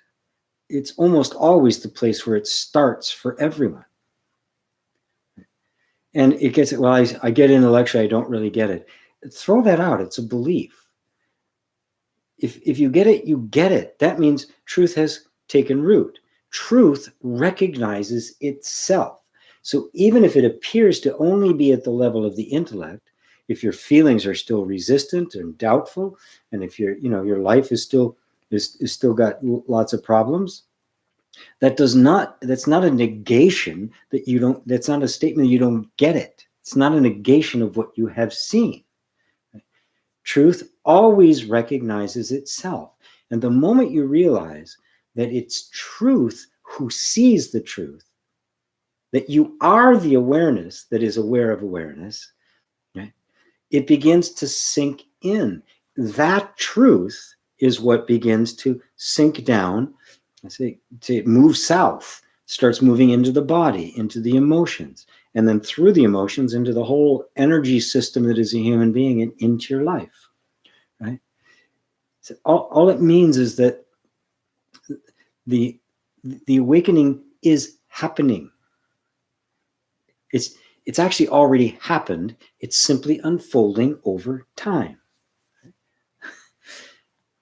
But the key is that it is truth that has recognized the truth. So even if it's just appears to be just at the level of the intellect, if you see something, you recognize that it's truth, that's truth recognizing it as truth. It is awakeness that recognizes awakening. Darkness can't recognize the light, can it? It disappears in the light. Light recognizes light. Truth recognizes truth. Love recognizes love. I keep bringing you back to this because we think I'm this separate self and I've recognized a truth. There is no separate self. That's the belief. That's the illusion. Truth recognized the truth. Because who are you? You're the truth. That's all you could ever possibly be. The truth of your being is the truth of your being. It kind of holds all the cards, right? It's the truth doesn't wake up to truth. The truth knows truth. The one who appears to not know it disappears. That's the illusion of a separate self. Are you all getting this? Awakeness awakens to itself. Awareness is aware of itself. Truth recognizes itself. The eyes that are seeing truth are truth, not a separate self. You are the truth, not the separate self. I keep saying it over and over and over again. And I will till the day this body is no more. I will just keep saying this. And you will get it. God damn it, you're going to get it, all of you. Carrie, same to you, Carrie. Purnima, hi GP. Hi Purnima, good to see you. Gunnar, hi Gunnar. Huh, are you new? You look new. I don't recognize that name. Mark C. Thanks GP. Intuition is recognition. Oh, truth. And we all have it. Yeah, of course you do. I've just been beating you over the head with it. Gunnar says, I like the explanation of biblical events. Thank you. Early on, as all of this stuff started coming through me and to me, that was really always available. It was very early. It was, early 70s when I really became serious about this. And, nobody knew about any of it. There was a Zen center in New York, and I think one in Los Angeles, and that was about it. There was just really, really nothing.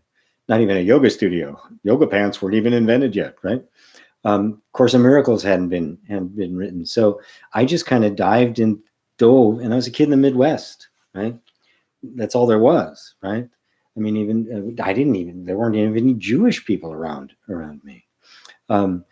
So that was all I knew. So I dove into it. And fortunately, there was just this inspiration that kept coming that I just wasn't seeing it historically. I was beginning to perceive the word behind the words. I was beginning to see the spirit that was the invisible spirit that was shining through the transparency. when those same stories are looked at historically, and the God that appears there, all sorts of different forms. There's no consistency whatsoever. God that appears there is regarded as the final term, the final word. This is God and nothing else. Then it all gets concretized. It gets petrified, right? And it gets reduced to laws and rules and barbarism and cruelty and the whole lot that we all know what happens. And the light fades away. But when you simply, and that's what's meant by the new tongue. That's meant by the descent of the Holy Spirit. They could see now. They could actually see the real meaning behind it. The transcendent making itself known through the field of time. That's the great story of after the crucifixion of Christ and his resurrection. There's a couple of guys, the two guys walking, two of his disciples walking to Emmaus. They were getting their ass out of Jerusalem because it was it was kind of a hotbed at that point, and they were on their way to Emmaus, and he appeared to them. It said it said that they didn't recognize him. Now, it's a beautiful phrase the way they put it, because blinded by the fact that, as far as they were concerned, he was dead. They didn't know anything about transcendence and the light shining through. But also on a more symbolic level, you see it as, they knew it was him, but they didn't really see him. They didn't see the transparency that was being lived through Christ, that was actually appearing in form, not just in words or in a story. And he talked to them. He was opening the scripture. And then finally, they sat down for a meal and they broke bread with him. And it said, then their eyes were opened and they knew him. They suddenly got it. The deeper significance of it. The light now shone through the story. The historical version was gone, and the transcendent, timeless version appeared to them. And interestingly enough, it said, and right at that moment, he disappeared. At that moment, he personally pulled himself out and left them. There was no more need for him as a person. He was there now in his real form, his actual essential form, which is truth, which is your form, which is I keep trying to say to you, let that mind be in you, which was also in Christ Jesus. It's the same truth. It's what's animating you. And you're just coming to see that transcendent truth is your nature. That is your mind. Your real mind is truth. So it's kind of a long-winded way of saying that it was the inspiration until I found non-duality and Zen Buddhism. I got burned out of it, and for a while I learned psychology and a bunch of all sorts of other things as I began to just kind of take apart the whole human nervous system. And then eventually I ran into Advaita Vedanta and Zen, and kind of completed the training, my Jedi training, as it were. So it's very useful because all of us, most of us on this call, have that Western Christian Abrahamic Christian Judeo-Christian background, so we're familiar with the stories. I have some people here from Sufi and India and the like, and so they have a different set of models. They don't have this. They grew up in a culture that didn't have the fall and original sin or any of that nonsense.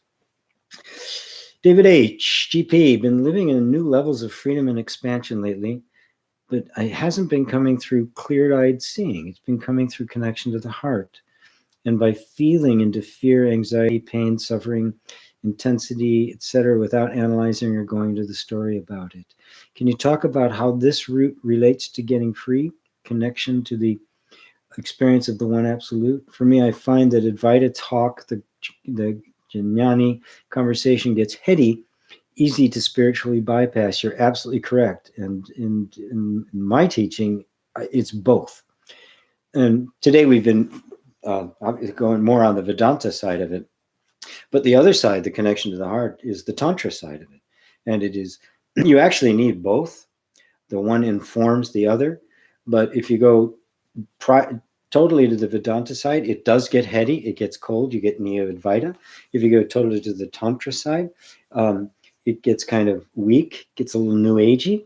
But if you have both of them together, you got the perfect mix. And there'll be times, I mean, just last few days, some stuff has come up for me, and it hasn't been Vedanta inquiry that's done it. It's been being totally present with it, even doing some tapping to help my nervous system. It's allowing it, going to it with no story. So both are absolutely essential.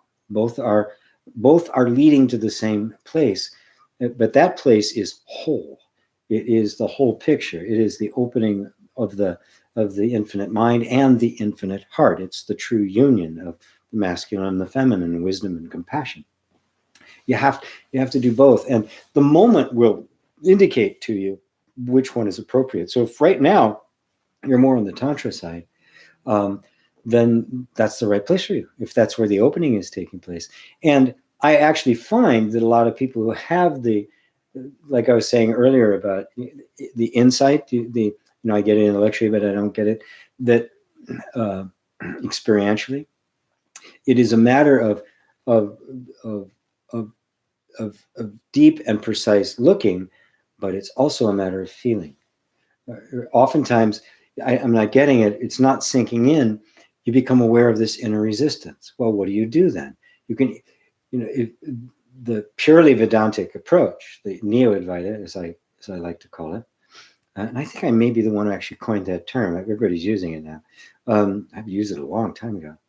Anyway, that would just say deny the existence of resistance. Okay? I tried that. I tried that before. Doesn't work, right? It does not respond to that.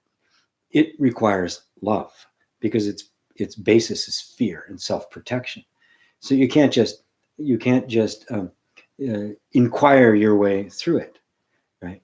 You have to be present with it. It requires compassion and heart and feeling in order for that to find the environment in which it can dissolve, and the resistance can then get less. When it gets less, the inquiry begins to penetrate more deeply on a deeper level, and you see and understand, not just feel and not just think, but you actually, the feeling and understanding come together. And this is real wisdom. This is the union of the head and heart. This is the flow of the head and heart. This is true Zen. This is the true middle way.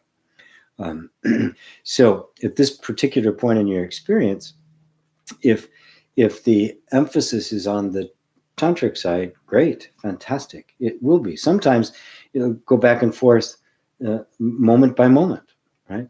Other times you'll find yourself for long periods of time one way and then the other. And by the way, when I say tantra, Vedanta hasn't been around long enough for it to get kind of reduced to a modern interpretation, although it has kind of gotten reduced to Neo-Advaita. But Tantra has. So Tantra in our culture, like other things of the East, they get reduced to their lowest common materialistic denominator. Tantra has been reduced to sex, which is a tiny aspect of it. It's just one of the parts that we bring divinity to, that we bring the insight into our life. That's all it means. The knowing who you are, being lived in a life, is Tantra. Just like, yoga has been reduced, which 8 paths of yoga has been reduced to hatha yoga, exercise to make you feel good, to have a better body and that sort of thing. That's what yoga has been reduced to. When people talk about yoga in the West, they immediately think of poses. I don't know about Raja Yoga, Jnana Yoga. What are the other ones? Seva Yoga, Karma Yoga. There's all sorts of different yogas. You don't hear any of those because they've just been reduced. And so this huge and beautiful world of Tantra, which is the living of the life of the divine in the human, it is the union of the human and the divine, right, has been reduced to sex, to good sex. And that's a great part of it. I highly recommend. But nonetheless, that's not the whole of it. That is just one tiny aspect of our lives, important aspect, that needs to become permeated with the truth of our being. Just like, taking this into our finances is Tantra. Taking it into our relationships is Tantra. Taking it into the way we do our work is Tantra. You could just think of Tantra as manifesting, embodying in human form the divine. That's the transcendent shining through the transparency of the human. I think I keep referring to all the time. This is the essential oneness. But the oneness is not one as in singular. It's not two. That's the best way to describe it, Advaita, not two, because you cannot pinpoint it. You can only know it, and you only see it when it begins to be refracted. And the unity of being becomes the masculine and the feminine, the light and the dark, and yet they are absolutely the same. We know the oneness of it because we are the oneness of it. We experience the oneness of it as the multiplicity of it. I think it's the best way I could put it, at least today. Hope I covered that for you, David. Thank you for bringing it up. I'm so glad you did. So glad. Claudia, hi, GP. Do you think eating meat is wrong? Does it make someone less spiritual if they eat meat? Oh, I missed some. Did I miss some? Before I go back to you, Claudia, when I feel into my heart core with deeper awareness, it's a massive connection to life and often an immediate experience of freedom and much more constantly, if that makes sense. Would love to hear your viewpoint to recap the kind of clear-eyed seeing versus path of the heart. I think I covered that, but yes, you'll feel exactly the same freedom, and you can't have one without the other. They will in fact amplify each other, and it is a mistake to go one way or the other. It's a flow. Everything's a flow. Okay, back to you, Claudia. Do I think eating meat is wrong, and does it make somebody less spiritual if they eat meat? No. The eating of meat is a moral decision that I think everybody should make. Now, I think if one looks at it closely, really looks at all the ramifications, looks at the unparalleled cruelty and barbarism of the animal agriculture industry, how we've commodified living beings, and the way they are treated for us to supply our need for this food, you look at it and you have to go, I can't possibly support that. It's inhuman. If you look at it from the point of view of the eating of the meat, in terms certainly physiological, there's nothing wrong with eating meat. However, human beings consume probably 10 times the amount of meat that we actually need. The human body is omnivorous, right? If you look at historically, pre-civilized times, like before 10,000 years, 12,000 years ago, meat made up of a small part of the diet, and getting meat was a big undertaking. The human body is an energy conserving machine, right? So there has to be a big payoff to invest the kind of amount of energy that had to be expended in order to get the energy from that animal. And every one of the what we call primitive, they weren't primitive at all, hunter-gatherer types, they understood the paradox, the cruel paradox of life having to consume life in order to live. And that's where religions came from, and sacrifices and that sort of thing, because you're eating yourself, right? This is the way it works. So we don't need that amount. It's very unhealthy. The amount of meat we eat is absolutely unhealthy. My father died of a heart condition. My brother had a triple bypass at 63 years old. 4 years younger than me. And he's 5 years older than me now. They just simply didn't get it. I grew up in the Midwest, and it wasn't a meal unless there was meat. Meat was the meal. And then there was this other green thing over there. I didn't even know what the hell it was, right?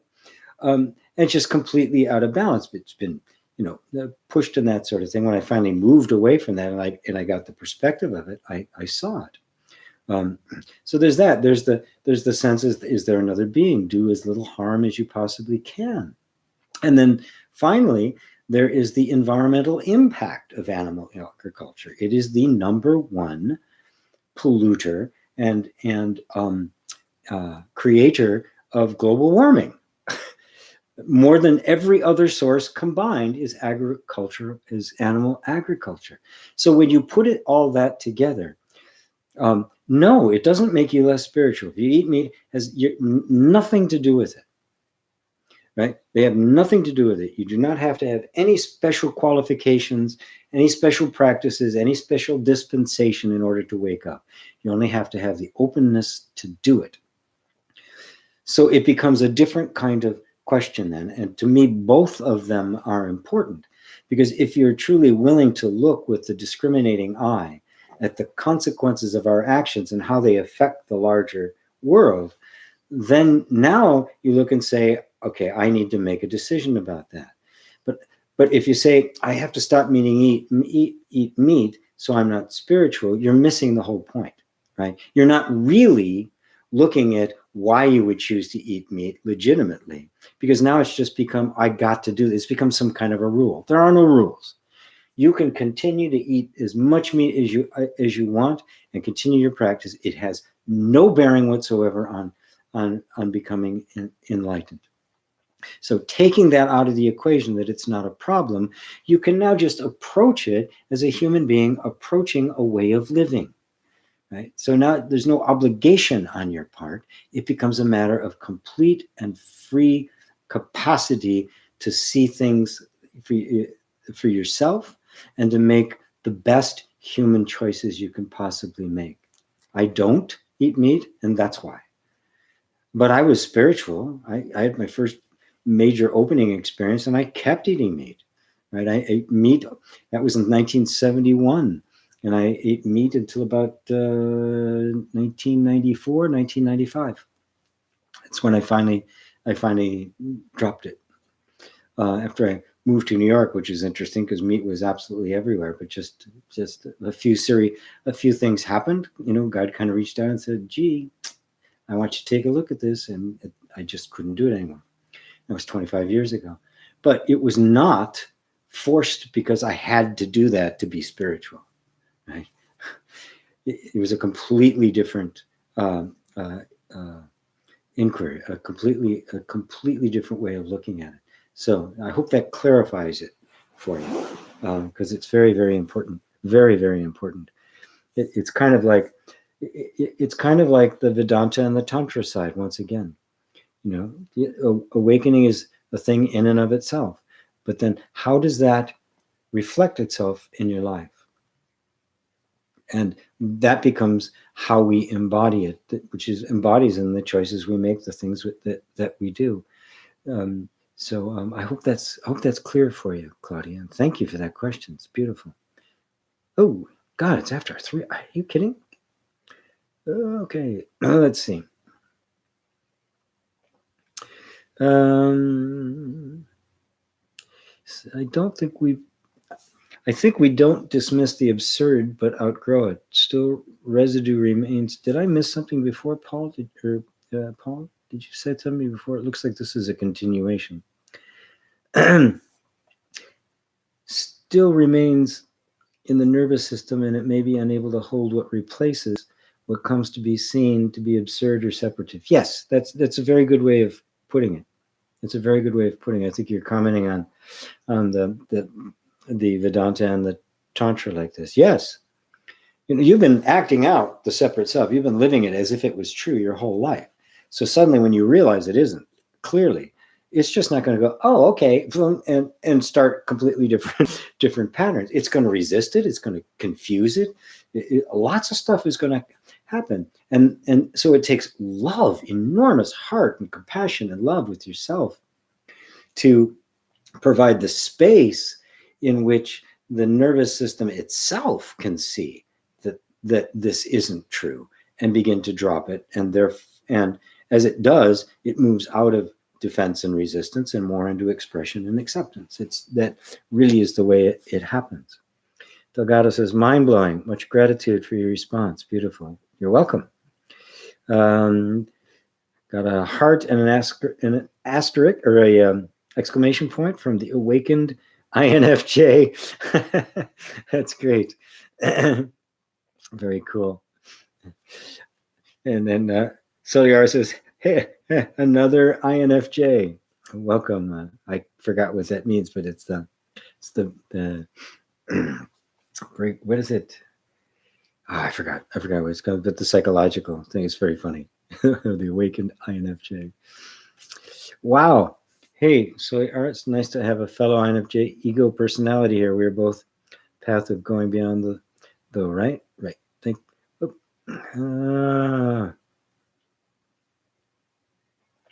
Wow, unbelievable. Have two of you, tend to have an affinity going on. Comment between you two, bless you all. And Walsh, that's me. Paul Joseph, a woman. Namaste. Great. Daniel Burr, what's your thoughts on the law of one raw material? I'm totally for the law of one. I'm not familiar with that as a particular teaching of raw material. So I'd kind of be out of my element to make any comment about it. But I just did a couple of workshops on oneness, and I'm totally I'm totally embrace one. I mean, we are one, right? It's coming to actually see the nature of that one, and that you are that one, which is kind of the heart and soul of what I teach. Mark C. That's why I love this satsang. I'm part of a conversation community, and I don't feel alone. Good. And Paul Joseph, predetermined? Question mark. Seems like inevitable in a relative from a relative level. Yes, it is. On a relative level, it is inevitable. How can we choose except from our illusion? Correct. And who is doing the choosing? It isn't. It's function. There's nobody choosing. It's just the functioning of conditioning. And that will continue to operate like that, even though it's invented the idea of a self who's making choices, because that makes us feel better. There's actually no self there, no choices being made. It is just a robot. It's conditioned patterns going on until consciousness awakes. Consciousness is not a robot. And so while it's not choosing per se, it is discriminating. A tune is predetermined, but not how we play it and respond. Yep. There are 62 of us watching. Let's get those thumbs up going. Thank you. Thank you, Delgado. Good point, Paul Joseph. I agree. Golden Angel. Yes, I get it. It's like there's a seat which I can sink back into. Yes, perfect. Yes, it is. It's who you. It's who you are. And it'll always be there because it's who you are. You can never lose it. Right? We can think we can lose it. We can believe that we lose it, but we can't actually lose it. And therein lies the great grace. Jay, thank you, G. Awareness is the truth, and everything happening in it is a natural flow. Yes. Wonderful answer. Very helpful. Exactly what I'm finding. Cool. Very cool. Suketa. David H. This weekend I did some shaman drumming. I asked the drum, where can I find the eyes of spirit? It took me to my heart. Oh, beautiful. Love drumming. Obviously, you all know that. Sean, AG, missed you, but we'll watch later. Great. Nice. Sakuda, message held. I get great sex from a Tantra teacher. She gets free plumbing. Maybe you didn't want me to read that out loud, Sean. But yes, nothing wrong with that. Nothing wrong with that. But I know some Tantra teachers, and what I've been able to bring to them from Vedanta has vastly opened their tantric teaching. So you know, it's the focus because that's where their business is, and you know, people are into that, and that's what they expect, sacred sexuality and all of that, which is great. But to know that there's a much bigger world in which that operates, for many, they're ready for that. Yes. Okay, Claudia, thank you for answering my question so beautiful. I get it. Yes.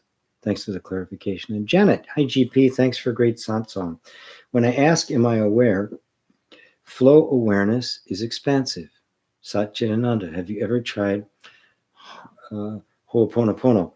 I know a little bit about it, but no, I've never really, not enough to say that I've given it a fair try. But it is a kind of a manifestation of the heart side of it, and it's beautiful healing modality because it receives everything into itself, and recognizes that everything is happening within consciousness. Therefore, whatever happens is within the purview of my consciousness. Therefore, I have a responsibility for it and power over it. So somebody else having an illness becomes an image in my mind. I'm responsible for that image. I don't have to reach out and fix them. I only have to deal with the image I'm holding of them. It's a very high form of healing. And it's actually different versions of that are what I first learned a long time ago about healing. Was the healing takes place completely within the mind of the healer. So anyway, that's it. We've run out of questions. And another nice, wonderful time here on Satsang. God, I love these. This is the high point of my week, being with you guys. So, by the way, I should tell you that July, I think it's 23rd, 24th, 25th. It's that week. It's the fourth weekend in July. I will be doing a live 3-day, it's actually 1 night, 2 days, retreat at the Krishnamurti Center in Victoria, Canada. So if any of you are in Canada and want to get there, great. If you're not in Canada, Vancouver, it's a little schlep to get there. It's kind of far from the airport, but it's a beautiful location, and it'll be a beautiful time together if you're interested. I'll be sending out more information. Make sure you're on my email list, because I'll be sending more out information as it gets closer and we get all the details solidified. It's a very inexpensive place. It's all nonprofit, so it's only like $300-400 for the entire event, including a place to stay and food. I do it volunteer, and they cover my expenses because it is completely a nonprofit in the name of a great spiritual teacher, J. Krishnamurti. So anybody who's interested in that, please let me know. And in the meantime, thanks for today. Much love and blessing from Eva. Thanks. Namaste from Liza. David says, have a great weekend. Thanks much, GP, everybody. Okay, everyone. Thank you all. Love you. Namaste.